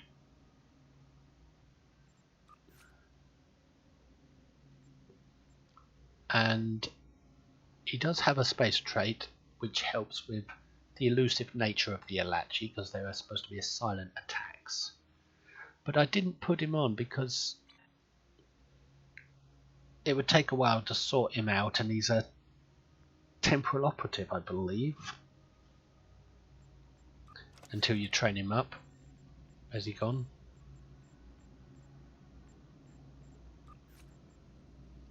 Yeah, he's a temp op.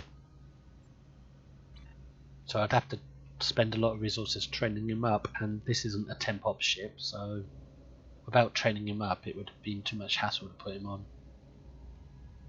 And he's only got the one elusive space trait, so he's only good for a lot more. Theme Elachi. What happened? Oh no, what have they done to me? They've done something, so I'm getting out of dodge with evasive maneuvers. Oh, that's why they switched my engines off. Or did I forget to put them back on? They do something to your engines, these Klingons.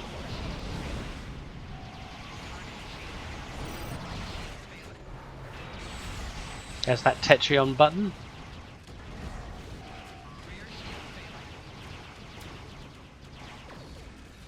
Okay, let's hammer him with a bit of hull penetration and a bit of boosted rapid fire. Bit of fire at will boosted rapid fire. And we're gonna die. But so let's hit my oh crap button, disable their bridge officer abilities, and then strike from subspace.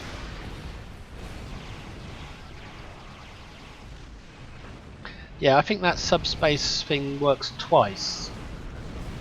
And I'm auto-targeting the wrong things, but I can't see the enemy right now. There they are.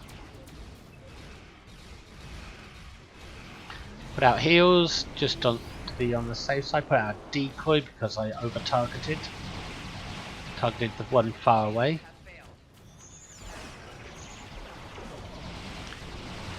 And these Klingons, they do have a tendency to knock your targeting off from themselves onto onto one of their allies. Your target tends to jump from one ship to another.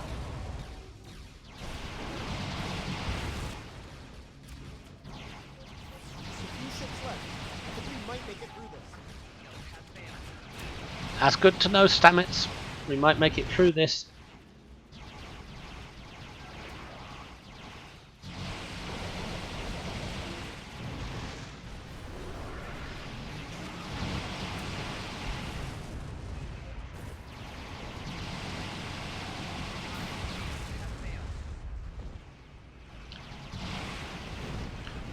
No, don't target me. Let's look for the enemy. There he is.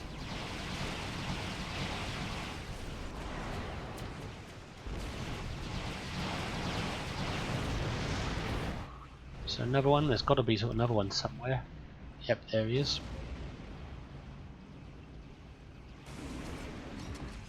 That was the console, and it looked like I timed it almost right. Almost got it right that time. Although I think that Klingon anticipated it. The threat has diminished for now. All clear. Let's shut down the last harvester before the Elachi get nervous.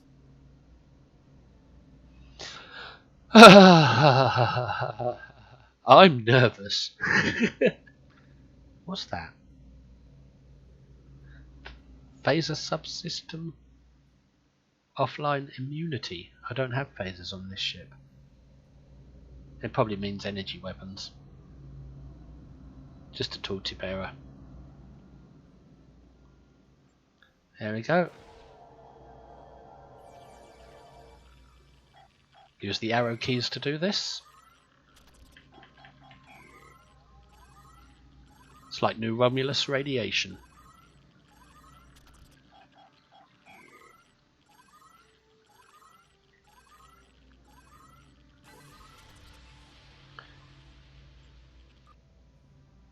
Thank you, Stamets. Something. Still debating whether it was terrifying or gratifying or both, but it was something. Yeah, it was. It surely was something. God, this system looks so good. Now I suppose we should do some TFOs. Random TFOs. Let's just hope they're space ones and not ground ones. My god, I better get rid of some of that loot first though.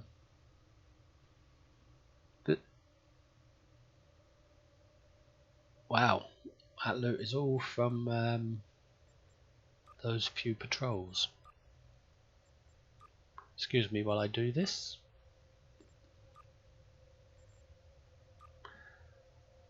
Salvage, salvage, salvage, salvage, salvage, salvage, salvage, discard, salvage, salvage, salvage, salvage, discard, discard, discard, salvage, discard, salvage, salvage, salvage, discard, discard, discard, discard, salvage, salvage. I tell you, I throw more away on this character than some of my lower level characters could use.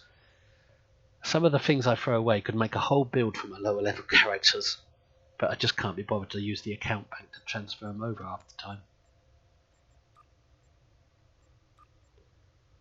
And I just want to check what that did for my event progress. I'm on my daily bonuses now, and I did one of them. Anyway, so we're ready for advanced random TFOs, hoping that there's space.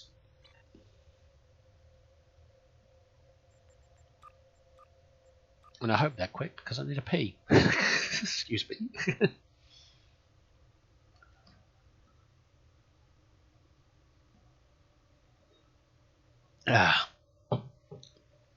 I like the random button because it means you, as long as the current grinded content doesn't keep coming up over and over again, the random button's pretty good. I mean, I can't tell you how many times I've just played Mycelial Realm and then decided to click the random button and found myself back in it again. And then again, and then again. I got sick of that one, Mycelial Realm. It's a good TFO, but having it come up in a random 4 or 5 times in a row, several times in a row, it's kind of annoying, especially after you've just done it for the event. I think the latest content shouldn't be part of the random button. Not until everybody's had a chance to finish grinding it out.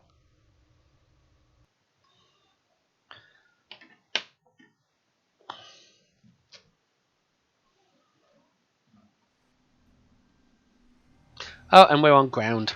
Oh well. Might as well let you see a bit of ground. Might as well. Save me having to edit the video. My ground build, not impressive at all.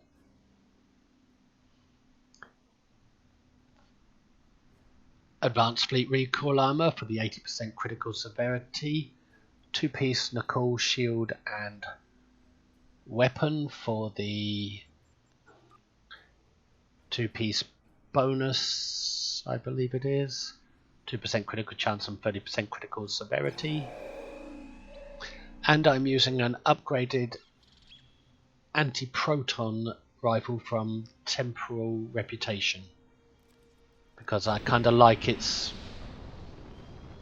like a rapid fire cannon for the ground. And my crits, 190 severity, 15 chance, and if I use gambling device I'll probably lose.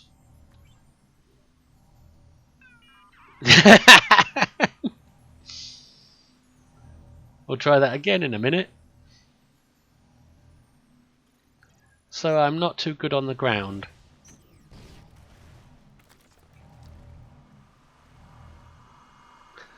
Yep, we destroy the devices and put a crystal up your bum. And then wait to see which way the team members go and follow them, because I'll die if I go on my own. Try gambling device again now it's cooled down. And we got it. Let's go this way.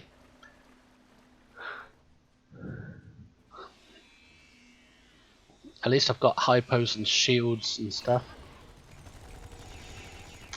Hang on a minute. Yep, that's why I like this weapon. It's like a rapid fire cannon for the ground. Terran reinforcements have arrived.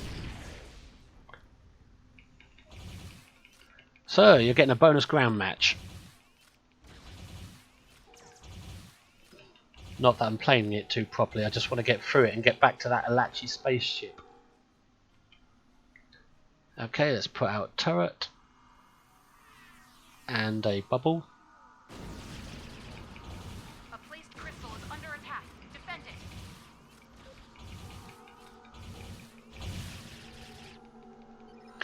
I normally struggle with this on normal difficulty, let alone advanced.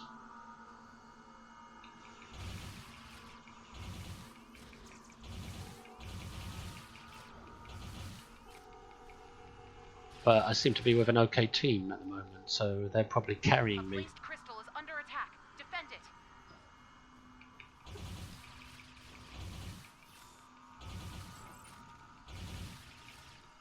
Terran reinforcements have arrived. Put the bubble out again.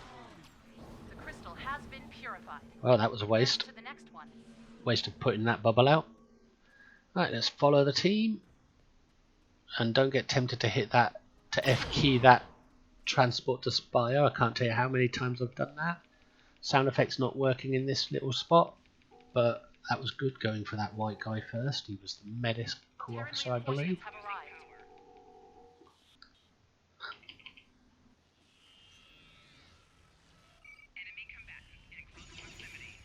Yeah, there's a little bug here where your A placed sound crystal is doesn't under work attack. quite right. Defend it.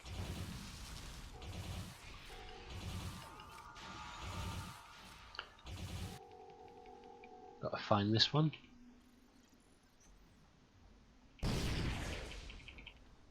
Come on, Crystal. There we go. Can't hear whether my teammates are in trouble or not. Somebody's jumped ahead, which is okay. A placed crystal is under attack. Defend it. Did the enemy come from this direction? I don't know this match too well, because I struggle with it. It's not one of my favourites. Well, it actually is. It's Terran okay. I like it. reinforcements have arrived.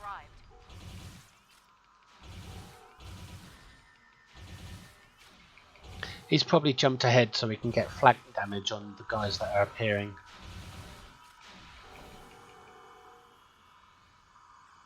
Right, let's put out that for the team and this.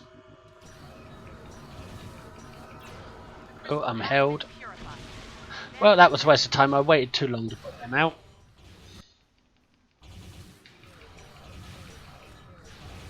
Oh, maybe not.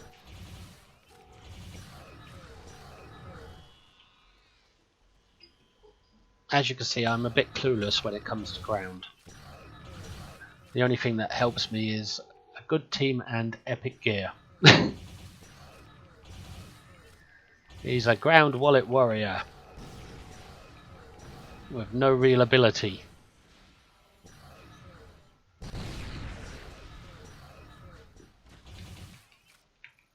A placed crystal is Secondary under fire. attack. I love that secondary fire on this.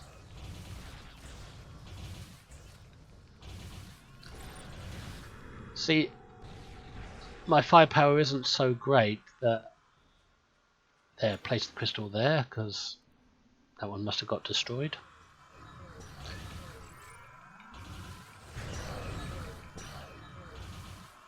Yeah, my firepower isn't so strong on the ground, so when an enemy is shooting at me, another player often manages to take the threat off of me because their firepower is better, which helps.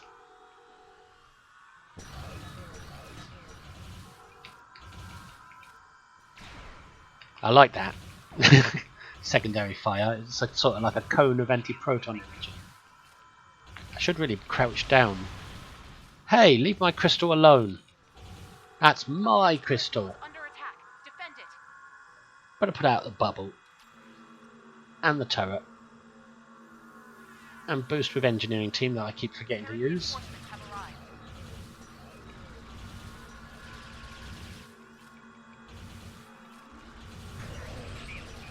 If I stay too close to that turret, they might throw a grenade in it that will get me.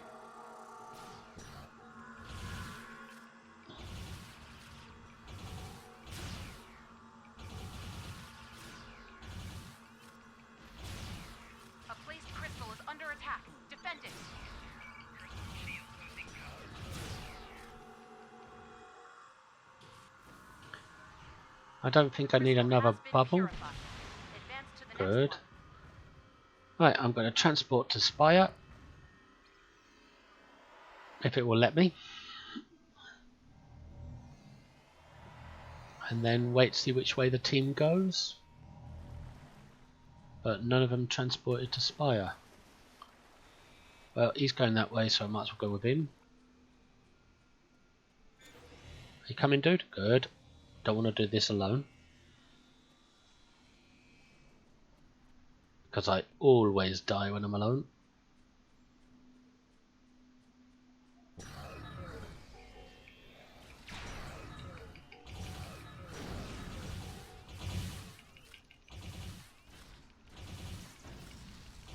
Terran reinforcements have arrived.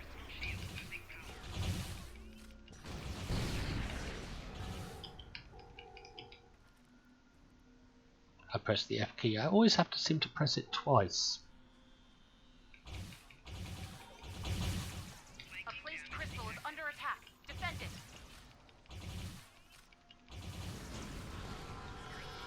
it. No, I'm going down. I can tell. I can just feel it's going to happen. Huh, maybe not.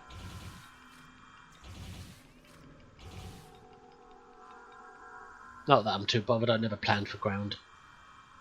Right, we'll put the turret here. A placed crystal is under attack. Defend it. From what? Where? There.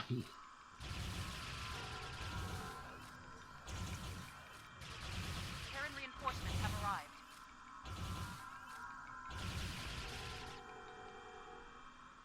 Did I get an extra turret from a duty officer? Or was it? Or did he put one down for me?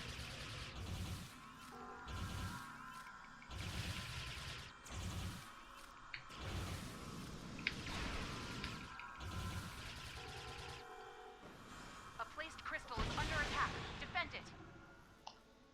Okay. Crystal has been purified. On to the next one. Advance to the next one. Terran reinforcements have arrived.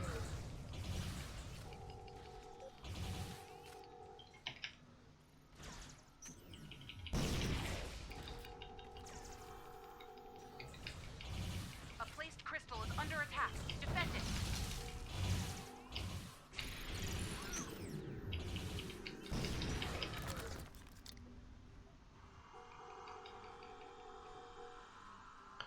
Right, we'll put the... Where's my mouse gone? There it is. Put the turret here. Put out a bubble. And put down a medical generator. A placed crystal is under attack. Defend it. Like a good engineer should be doing. Terran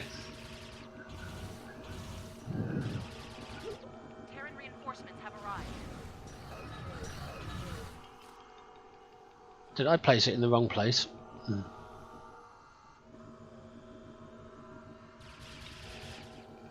I think I kinda did. Crystal has been purified. Advance to the next one.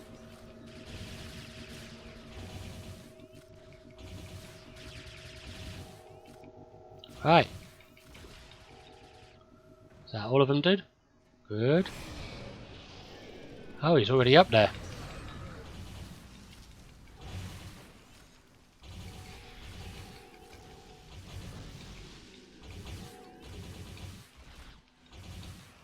Oh, am I getting ahead of myself? Oh, here come the rest of the team.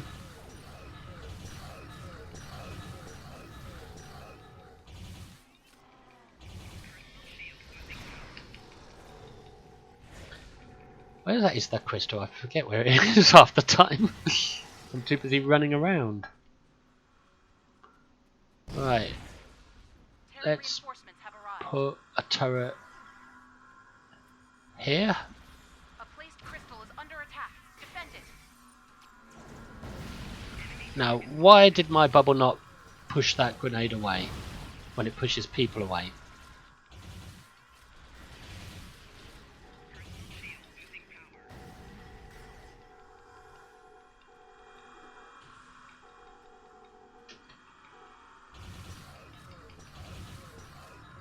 A placed crystal is under attack. Defend it. Wow, I'm not doing much damage to him.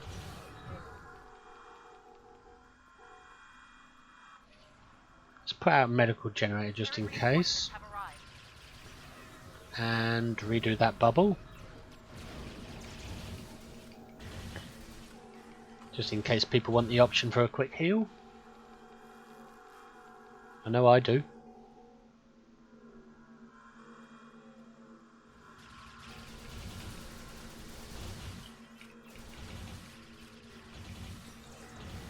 A placed crystal is under attack. Defend it. I don't have to worry too much now because I've got a team here that is taking care of business. Terran reinforcements have arrived. This pug team is taking care of business quite well. Well done. Looks like the Terrans are retreating. Oh, we got all the crystals. That was the last one. Ah, Advance to the next one. I lost count. Hey, none of that. Heads up. The Terran. Return to the spire and Beam me to the spire. There we go. Okay, let's choose the one we want to do. I'll do this one. Hopefully someone might choose to help out. So we put a medical generator right next to it. Put a bubble up. And then on the edge of the bubble place a turret. I should have placed it more here. And put some mines out here just in case. Boost the team. And then stay within your bubble. And crouch. Just in case there's a bonus, I can't remember. A crouching bonus.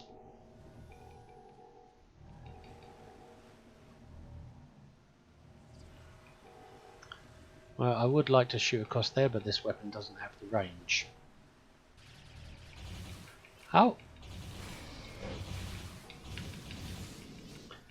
Oh, I neglected my own bubble. That'll push them out.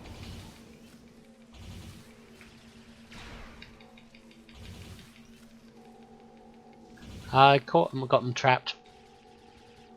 That was lucky.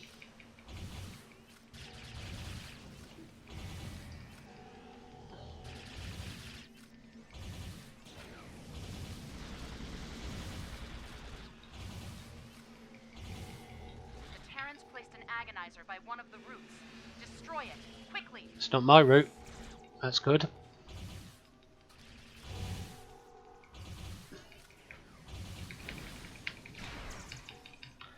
Oh no, I've got to push him out again.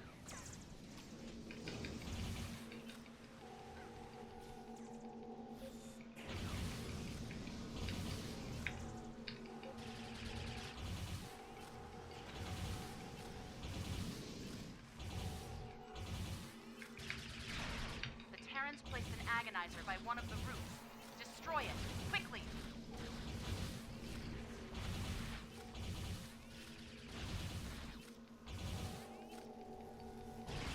I think I might have the graphics settings a bit too bright.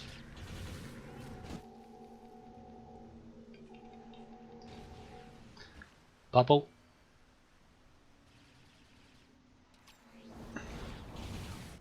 Get ready. The Terrans are agonizing their elite forces. Oh, I'm scared. Alright, let's get this over with, idiot. I got better things to do. I better get a promotion out of this.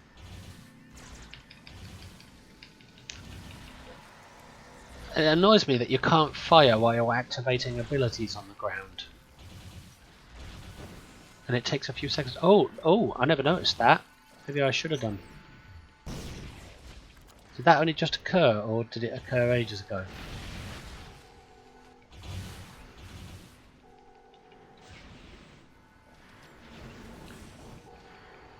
Did that agonizer just happen, or and did I completely miss it, or did it happen a while back and I completely missed it?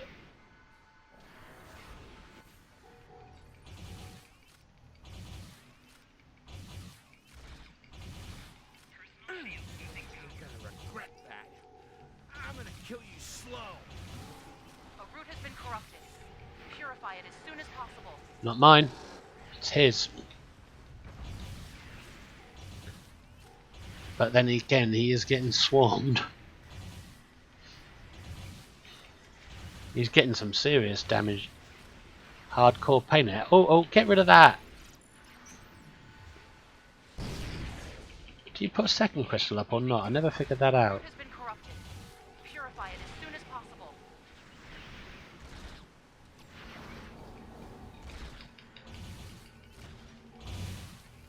Ah, that they put a turret right on my spot.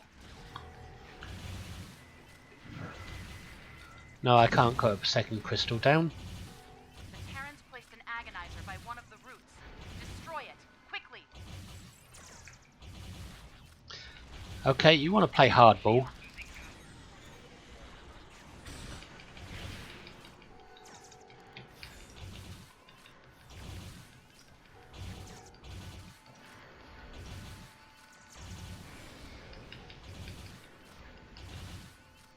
A root has been corrupted.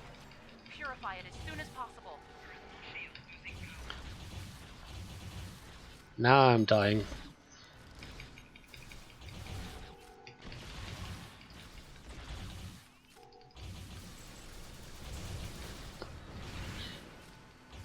Oh, I've got an agonizer right here. I didn't even notice it, and this guy had to come and help me because of it. It's because I was dying, and I'm still dying.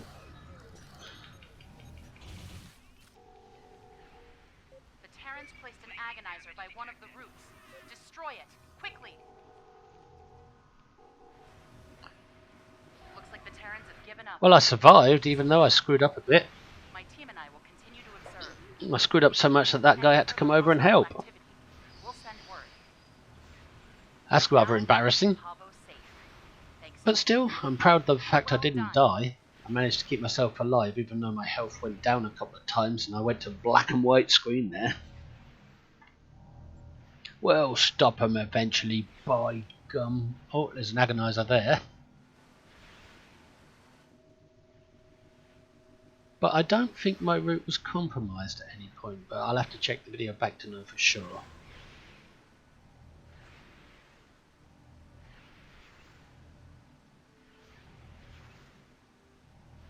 Nobody said anything in chat, did they? No. That's a good sign, at least.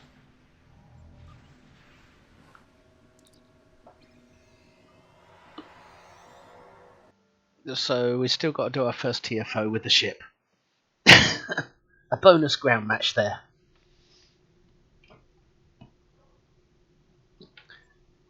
I'll just check my inventory.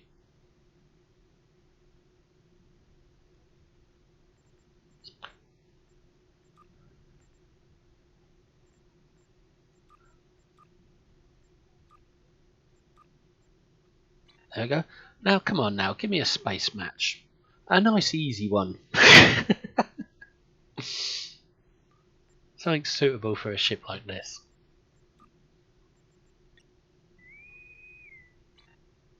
And there's a team just waiting. That loaded quick.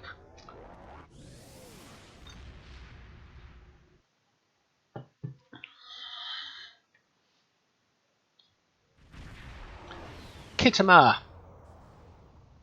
Yeah, I've been doing this quite a few times. I've done this about 3 times in this ship so far, during mastery. While leveling up the mastery. And it seems to have had no trouble so far, but I don't want to jinx myself.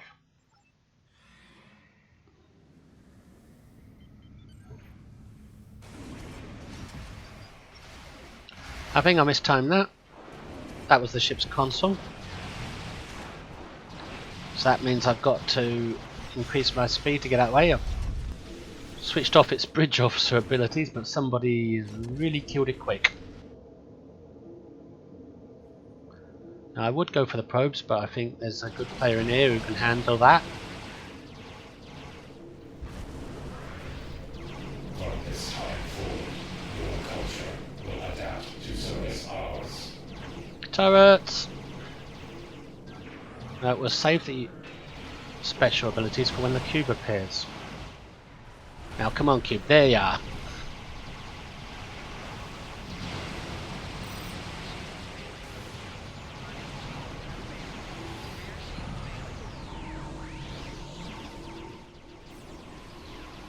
I'm going to have to do that because he's got a tractor beam on me.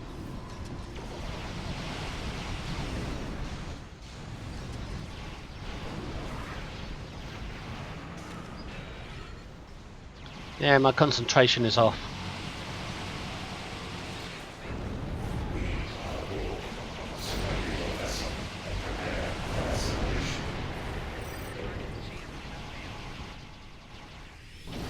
Did I just solo a cube and a sphere?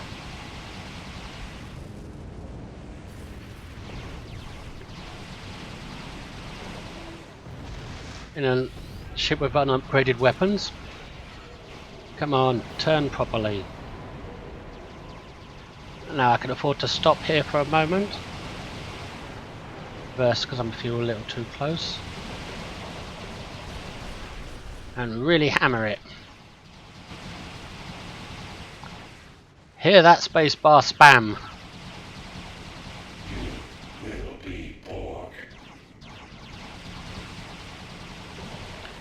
Is he in trouble or not? No, he's got him. He's got the spears. Jesus, that guy's already done that side. I thought the tactical cube blew up a little quick.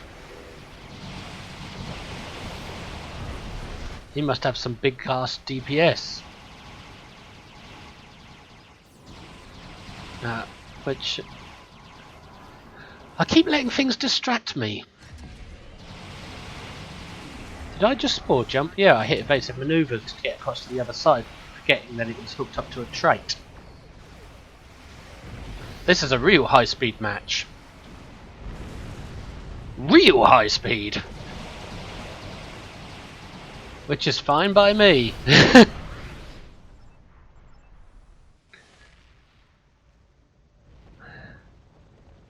Somebody's got some massive DPS. And it ain't me. I ain't that good. Nowhere near that good. Okay, and...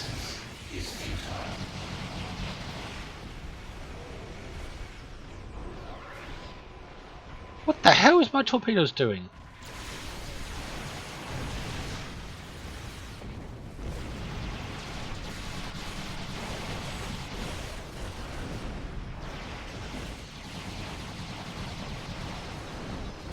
I mean, it's firing arc.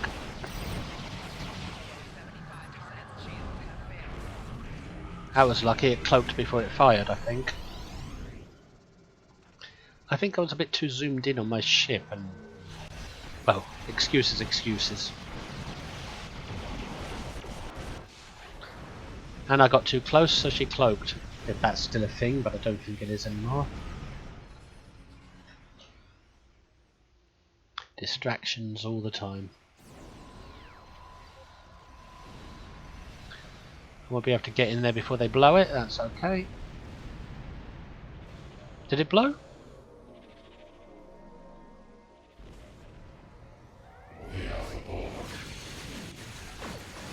Why does it always aim at me? I'm not exactly the biggest threat on the battlefield, certainly not here.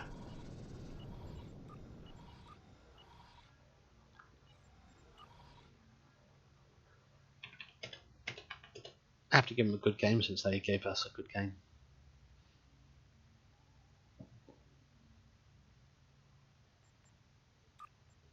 But this ship can keep up with a high-end team. But it looks like things a high-end player. Without dying. I don't know what to make of that because it was a bit too fast for my normal play style. But that's good, they made it nice and easy. And I missed some loot! Oh! I'm Ferengi when it comes to loot.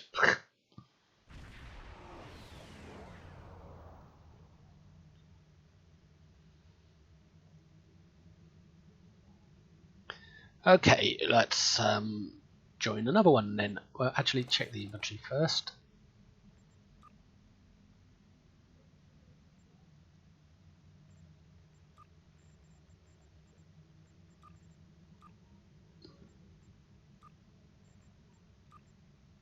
That's all good. Right, second TFO. Or second space one, hopefully.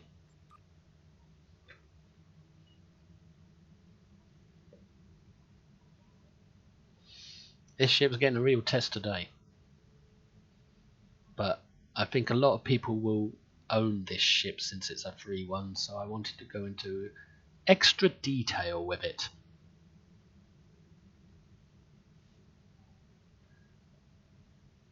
Just hopeful, in the hopes that it will help people out, maybe. I don't know whether my videos help out, but or at least just give people something good to watch, something akin to what they're doing in game.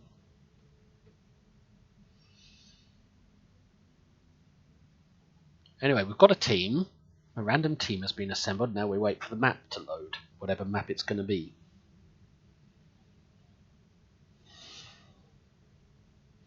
I think this random button has brought new life back into the game. It's brilliant to have a random button. I should remove that DPRM extra icon that accidentally went on there, so I don't get it confused with where I normally have it comfortably placed from my accustomed clicking.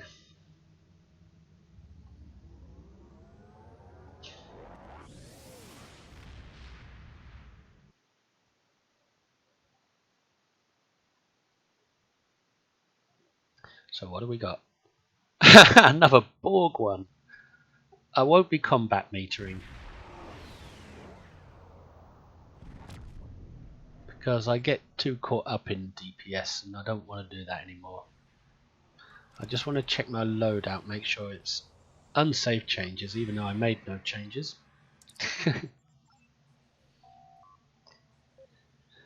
So, let's see what we got here.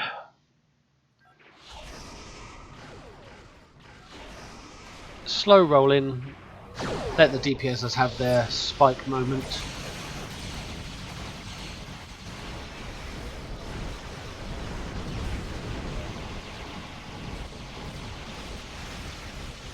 Because I know what it's like, that spike damage at the beginning is important.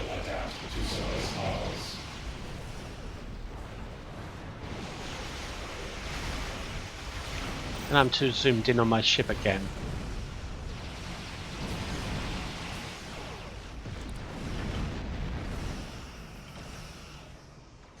Did I miss one? Oops. Get off the gate.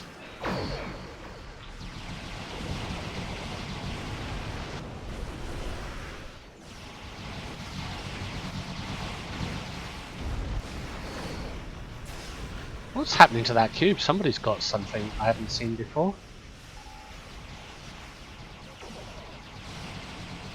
These are no weapons.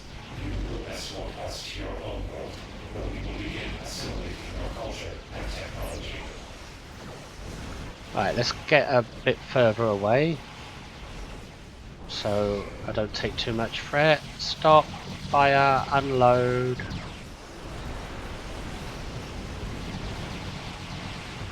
Oh, somebody accidentally hit gravity well by the looks of things. Unless they knew they could destroy it quick enough.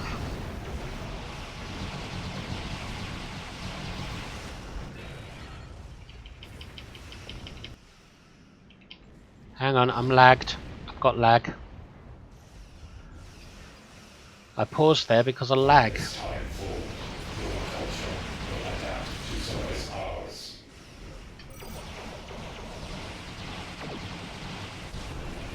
Let's try this. Try the trait. See, it makes your speed insane, so you can't really get a good strafing run.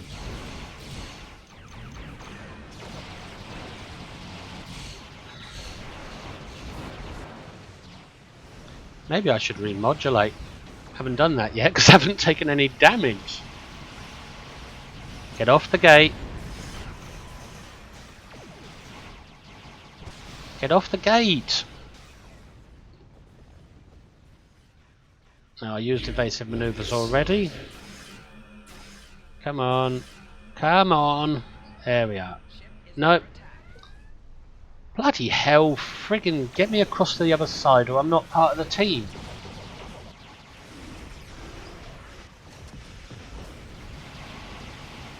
I think intel ability puts something offline there.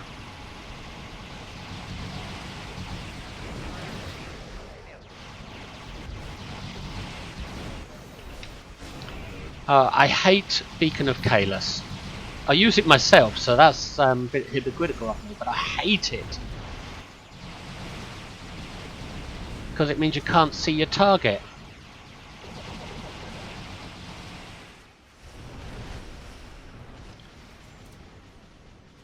There are better options than Beacon of Kalos.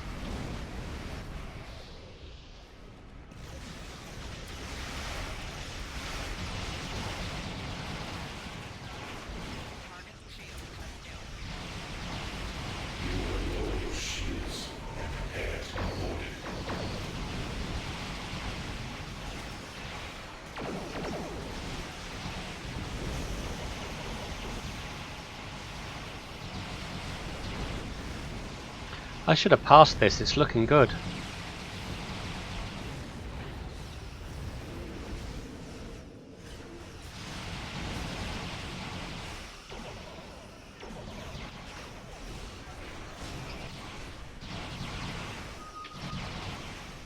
According Delta, just in case somebody is passing it, and I might want to see if I can get a good number. I think I'll ask for a pass. Probably end up disappointed if I do.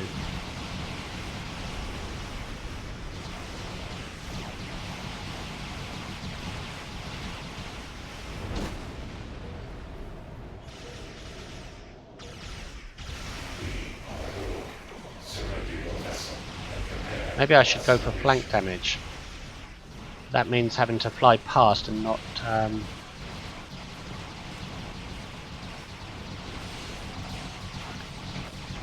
which means getting my cannons off the target if I fly past them. Jesus Christ! Put that out just in case. Holy shit!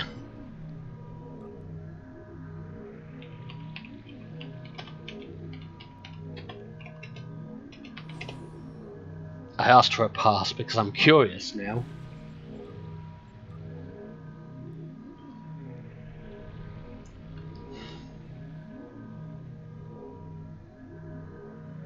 I should have put that bubble out earlier. It was a result of me worrying that I was going to get caught in the cube's breach. But I should have put it out earlier for the team.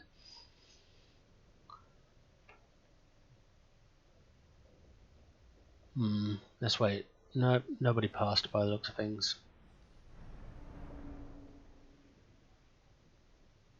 Looks like I'm out of luck.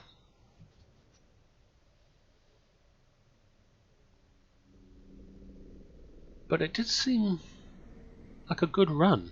It felt good. Aside from a bit of a sloppy beginning, I seemed to somehow pull it together, I think. And I was rather bold because I don't normally stop or alter my speed in these kind of matches, but to me that's getting a bit bold. But I did remember now that I don't have pedal to the metal on, so I'm not dependent on it for firepower. I certainly won't put anchored on though, because that will lower resistances.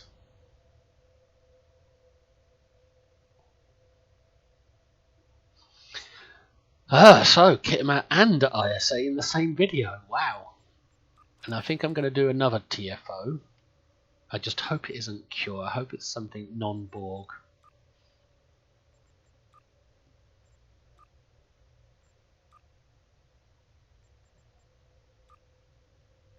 And I certainly hope it's not the same hive that I did earlier. Although I was surprised by this build's ability to survive in hive, even though there may have been a tank in there helping people survive.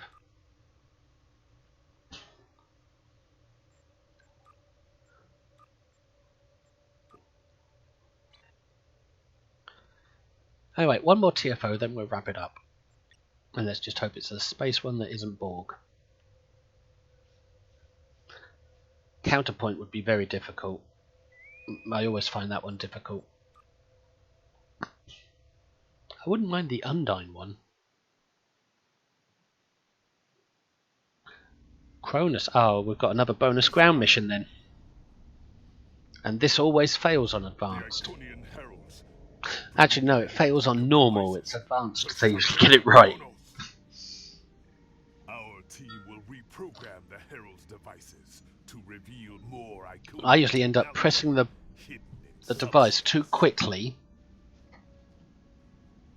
before the other person has had time to press theirs.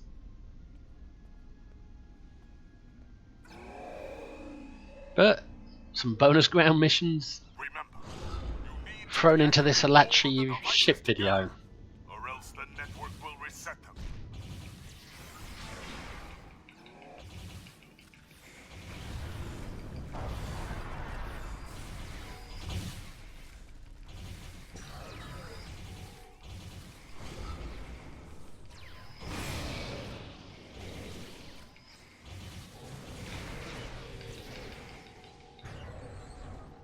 Come on, kill the bastard. Swearing, shouldn't swear on a video. Although I probably do all the time.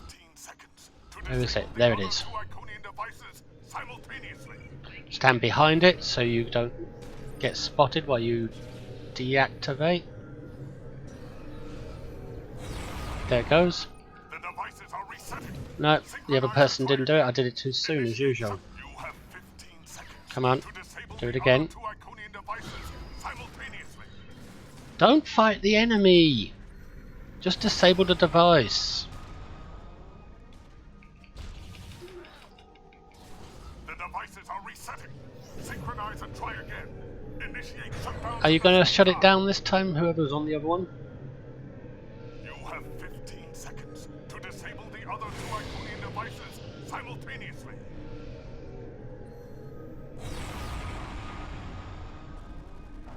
No, no. Why aren't they shutting theirs down? The devices are resetting. Synchronize and try again. You have 15 seconds. How do you synchronize then? Devices simultaneously. That's 4 times.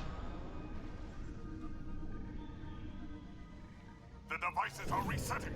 Synchronize and try again. You have 15 seconds. Come on, disable it for God's sakes. I'm doing my part. The Heralds are activating a new set of devices. We need to move to the next area. I don't know what's going on. I think I'm getting something wrong because this seems to be happening every match. There must be a way to synchronize, even though you can't see the other person.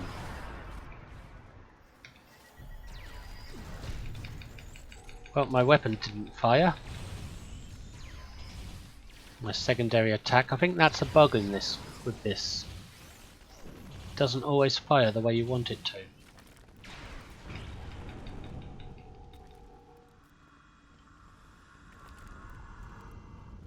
Right, come on, devices. Are they going to appear here?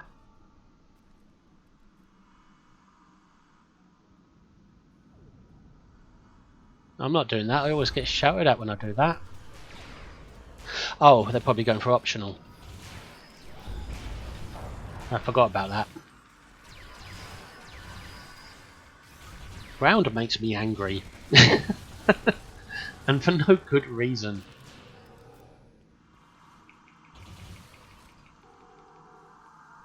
You have 15 seconds to disable the other He's got that one. devices simultaneously. The other one's over there. Come on, get over there, get over there, get over there, get over there. And disable. Always hide behind the blue thing. devices are resetting. Synchronize and try again. Initiate shutdowns at the same time.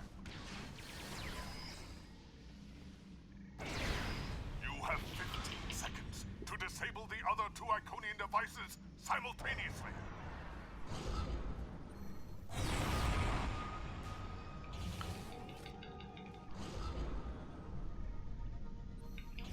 The devices are resetting.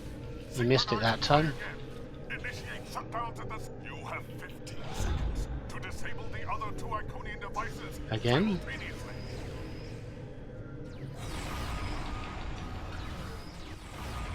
The heralds Ah, we got it. set of devices.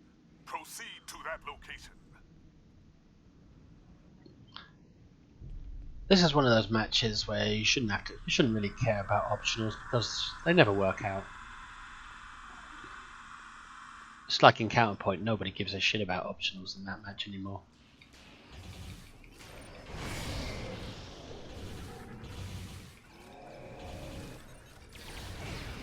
Good, picking up teammates there, that's nice to see.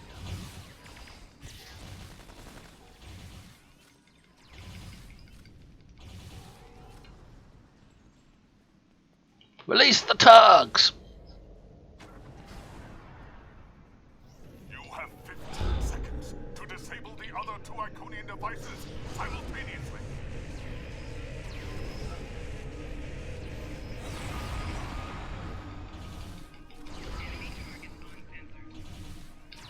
The devices are resetting. Synchronize and try again. Initiate shutdowns at the same time. Hide behind it. Look at the tugs eating that construct.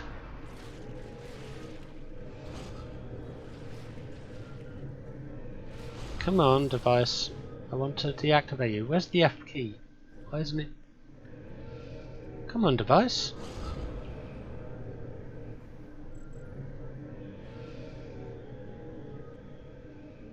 Isn't there no one by the other one?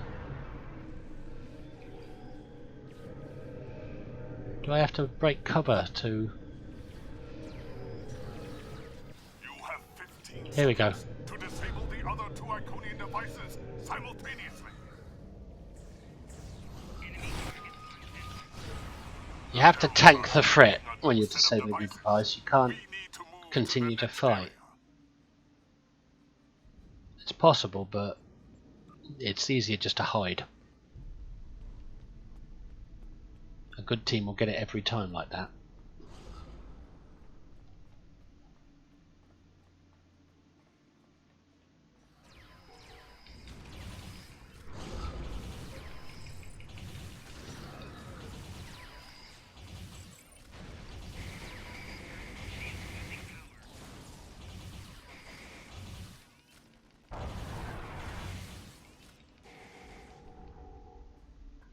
Okay, do the device. To disable the other 2 Iconian devices Just run straight past them into the behind the screen and deactivate.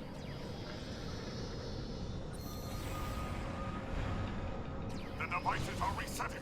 Synchronize and try again. Initiate shutdowns at the same time. You have 15 seconds to disable the other 2 Iconian devices simultaneously. Am I disabling? Getting that F click to work while you're under battle. There we go. A herald leader is here. Stop it before it can break into the Great Hall.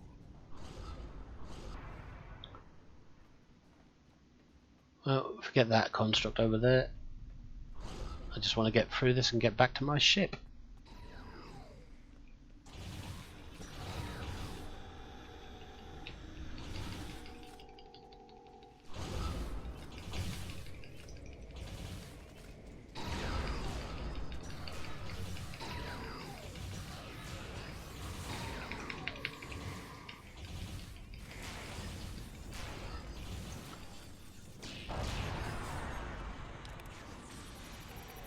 There we go, orbital devastation.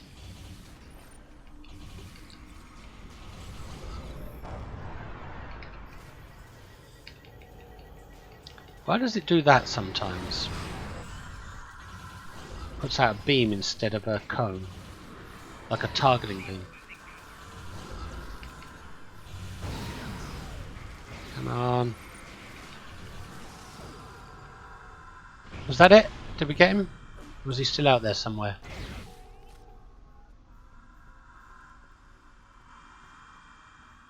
Did we get him? The heralds Yeah, we did. are back for now, but they shall certainly return. See that rubber banding just then?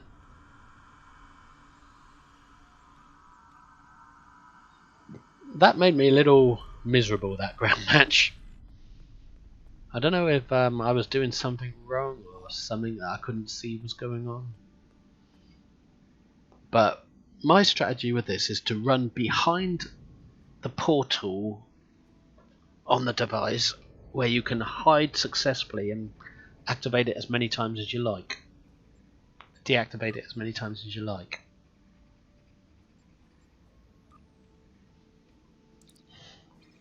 And you don't get shot at much or have to fight much.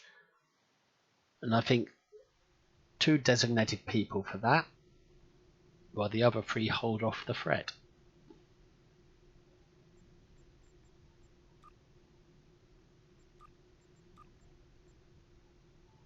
And you choose the designated people by knowing which ones went for it during the first part, and let them do it every time from then onwards. Right, let's join another random and see if we can get a space one. Oh, before we do that, inventory check. Actually, I'm saving that because they're always useful.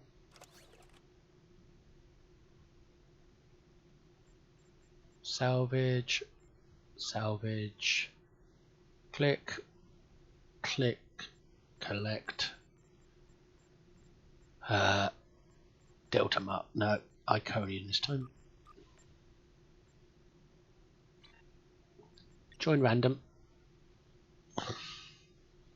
Wow, this video is getting a bit long now, so this will be the last one, I think. Before I wrap it up. And then fill the toilet bowl up. Because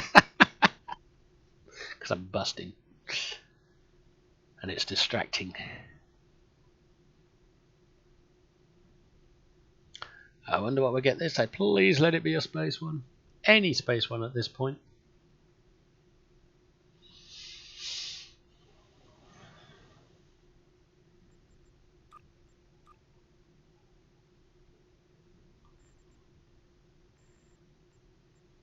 Like to have that set to local.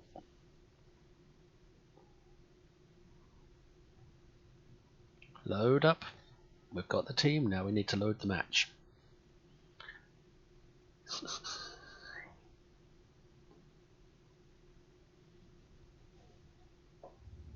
Here we go.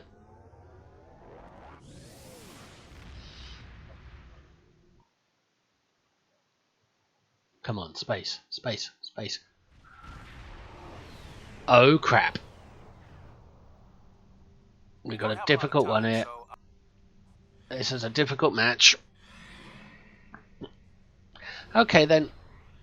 You've seen everything this ship has to offer, this build, and this ship. So now you might as well see its final offering, which is to die repeatedly in a difficult match.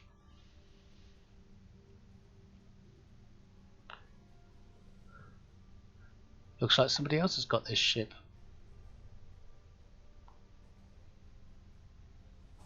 Where is it? Or am I looking at the wrong person? Yep, there it is. My fellow Elachi brother.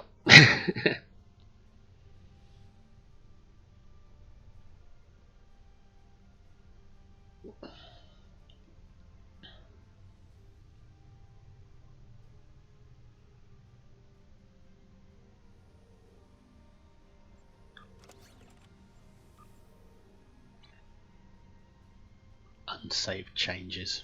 Enemy ships detected. They're on an intercept. Full impulse. Console. Folians. Well, how much do you want to bet I'll get caught in a net?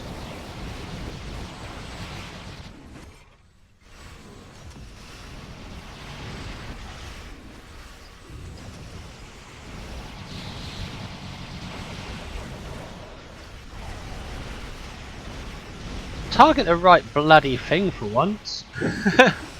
Come on, cannons. I've got a slow on me, I think.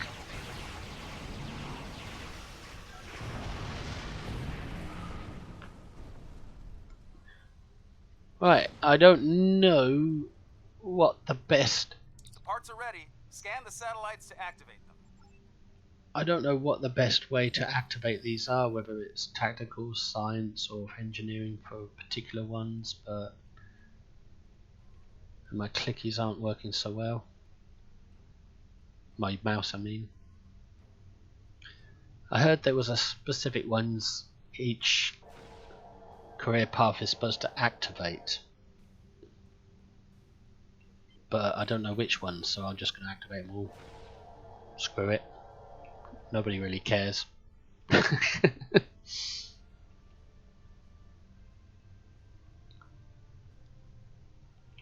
I learned from Pavo that nobody really cares, because they always jump ahead and try and activate everyone else's instead of just trusting them because there's plenty of time. It's like they're in a rush or something. It's like they're grinding out the game instead of playing it.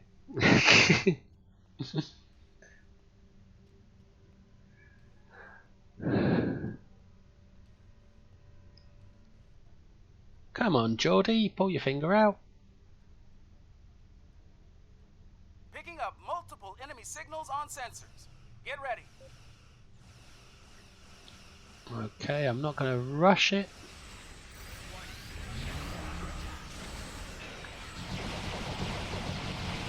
Mouse almost vanished then.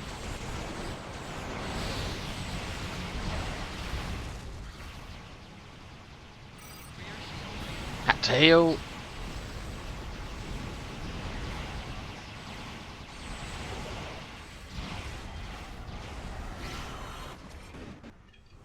No, you can't jump out, can you? I thought I could jump out of there, but no. Or maybe I just timed it wrong.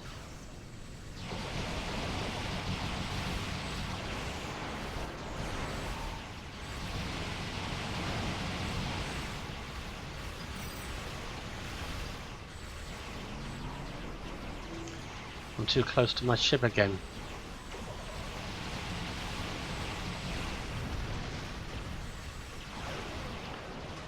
Hey, don't net me up again, that's not fair. Net someone else up.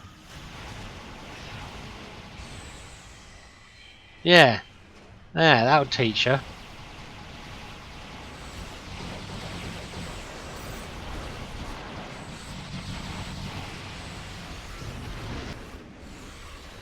No bridge officer abilities for you. My target lock jumped again.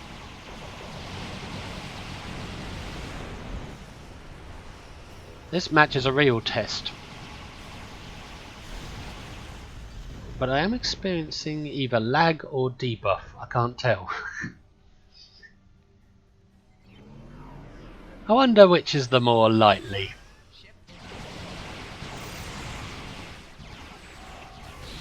Ooh, those are nasty.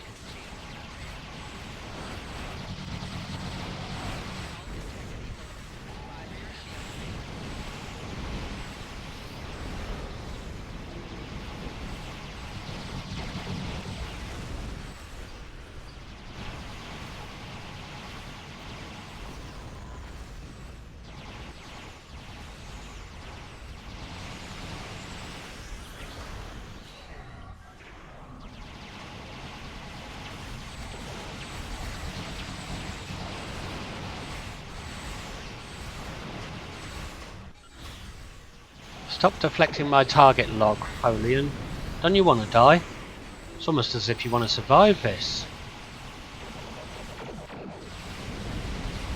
And I wasted miraculous repairs because of nervousness. I thought I was going to die. Which I am now. No, maybe not. Maybe. Oh no.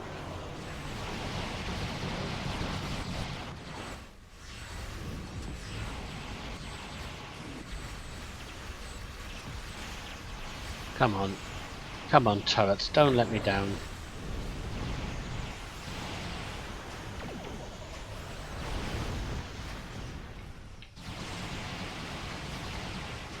What's that sticky web doing in my way?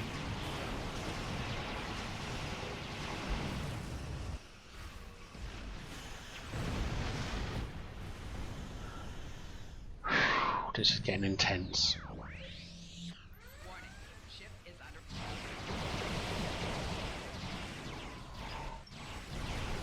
Hey, get that tractor beam off me. Thank you. Now, can I spore out of here? No. That kinda... Yeah, the enemy get all the perks, but I don't. When I want a perk, I'm not allowed it. What's the point in giving you a spore jump if it can't get you out of situations like that?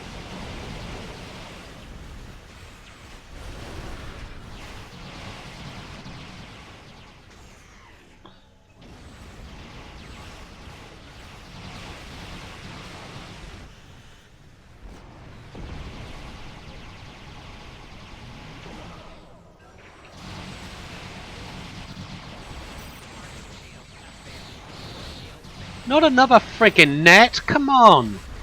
Target someone else for God's sakes!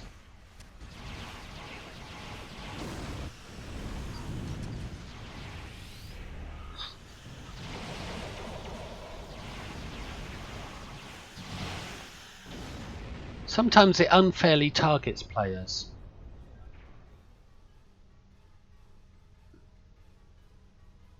Satellite upgrades are now available. I can't be doing enough so much damage that I'm that much of a threat.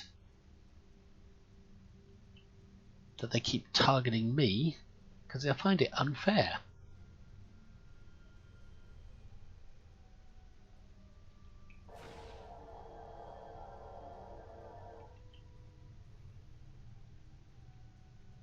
Anyway, I'm probably just whining.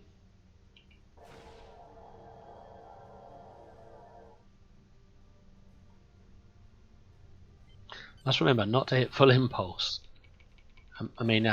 Evasive maneuvers. Because it's attached to something.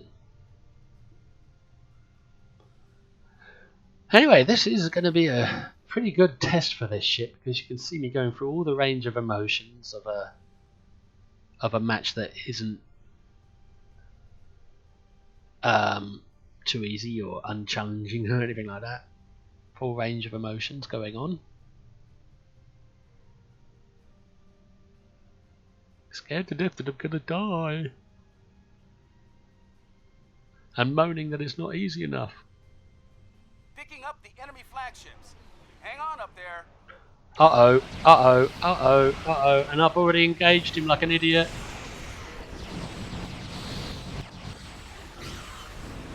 And deactivate his bridge officer abilities.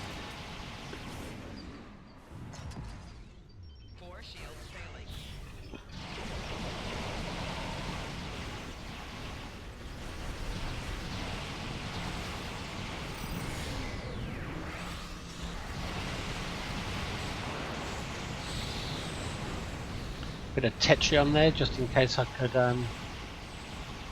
Now let's bring on that boosted rapid fire.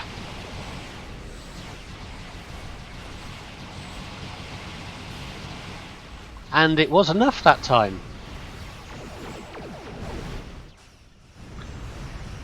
Now I think I've earned a little time to take a breather. No rest for the wicked, and it got me again. How many times is that now? 3 times? At least it got him as well this time.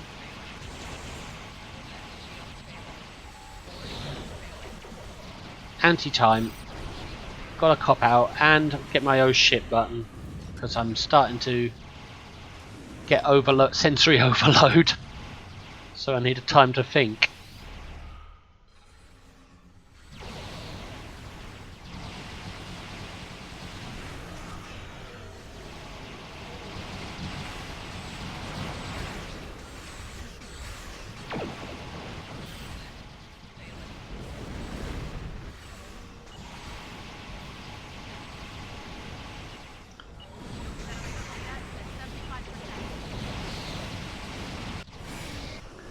What the hell? He teleported me. That's what they do, these tarantulas. They can teleport you into their firing arc.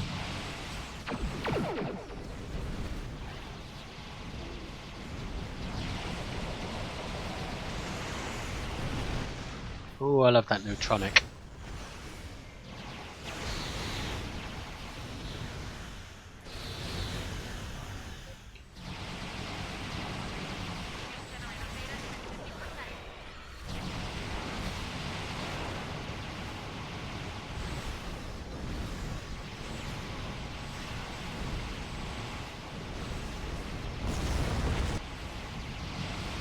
That big bang was my point defense bombardment warhead.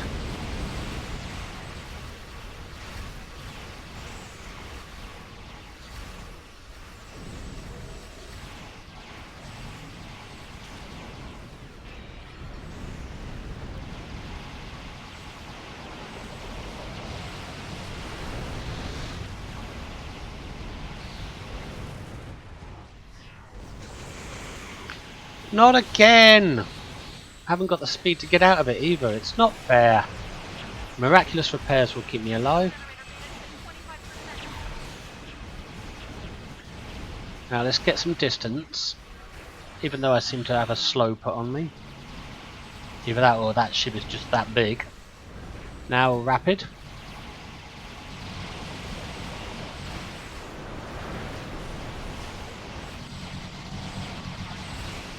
It's too well shielded.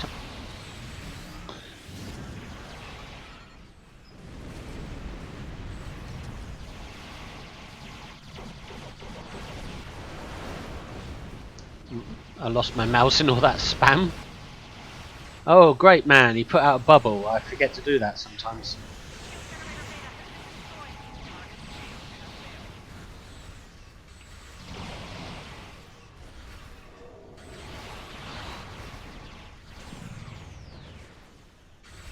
Come on, oh, threatening, that will break that tractor.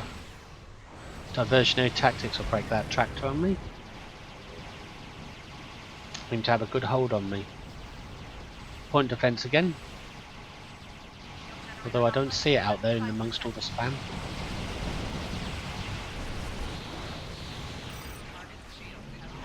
Why did I waste a shield heal just then?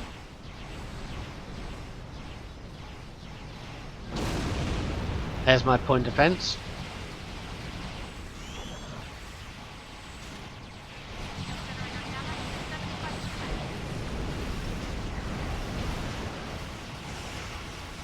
Tried to take full advantage of that rapid just then by getting very close.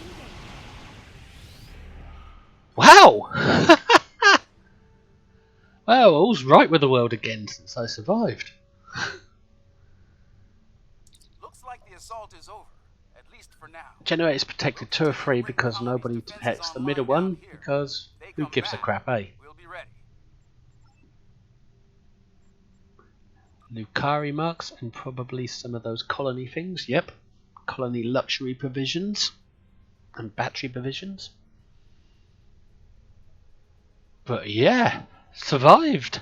Survived! Draenor system! Now that is surprising. Looks like the assault is... Now I've got to hurry up now because this video has breached the 3-hour mark. So you got 2 bonus ground matches, 3 TFOs and 3 patrols. Just a quick reminder of what, after I've done this,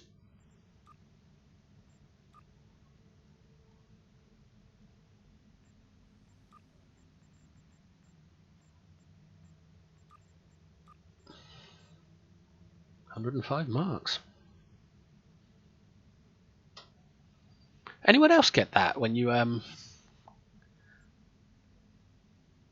the materials appear in the chat?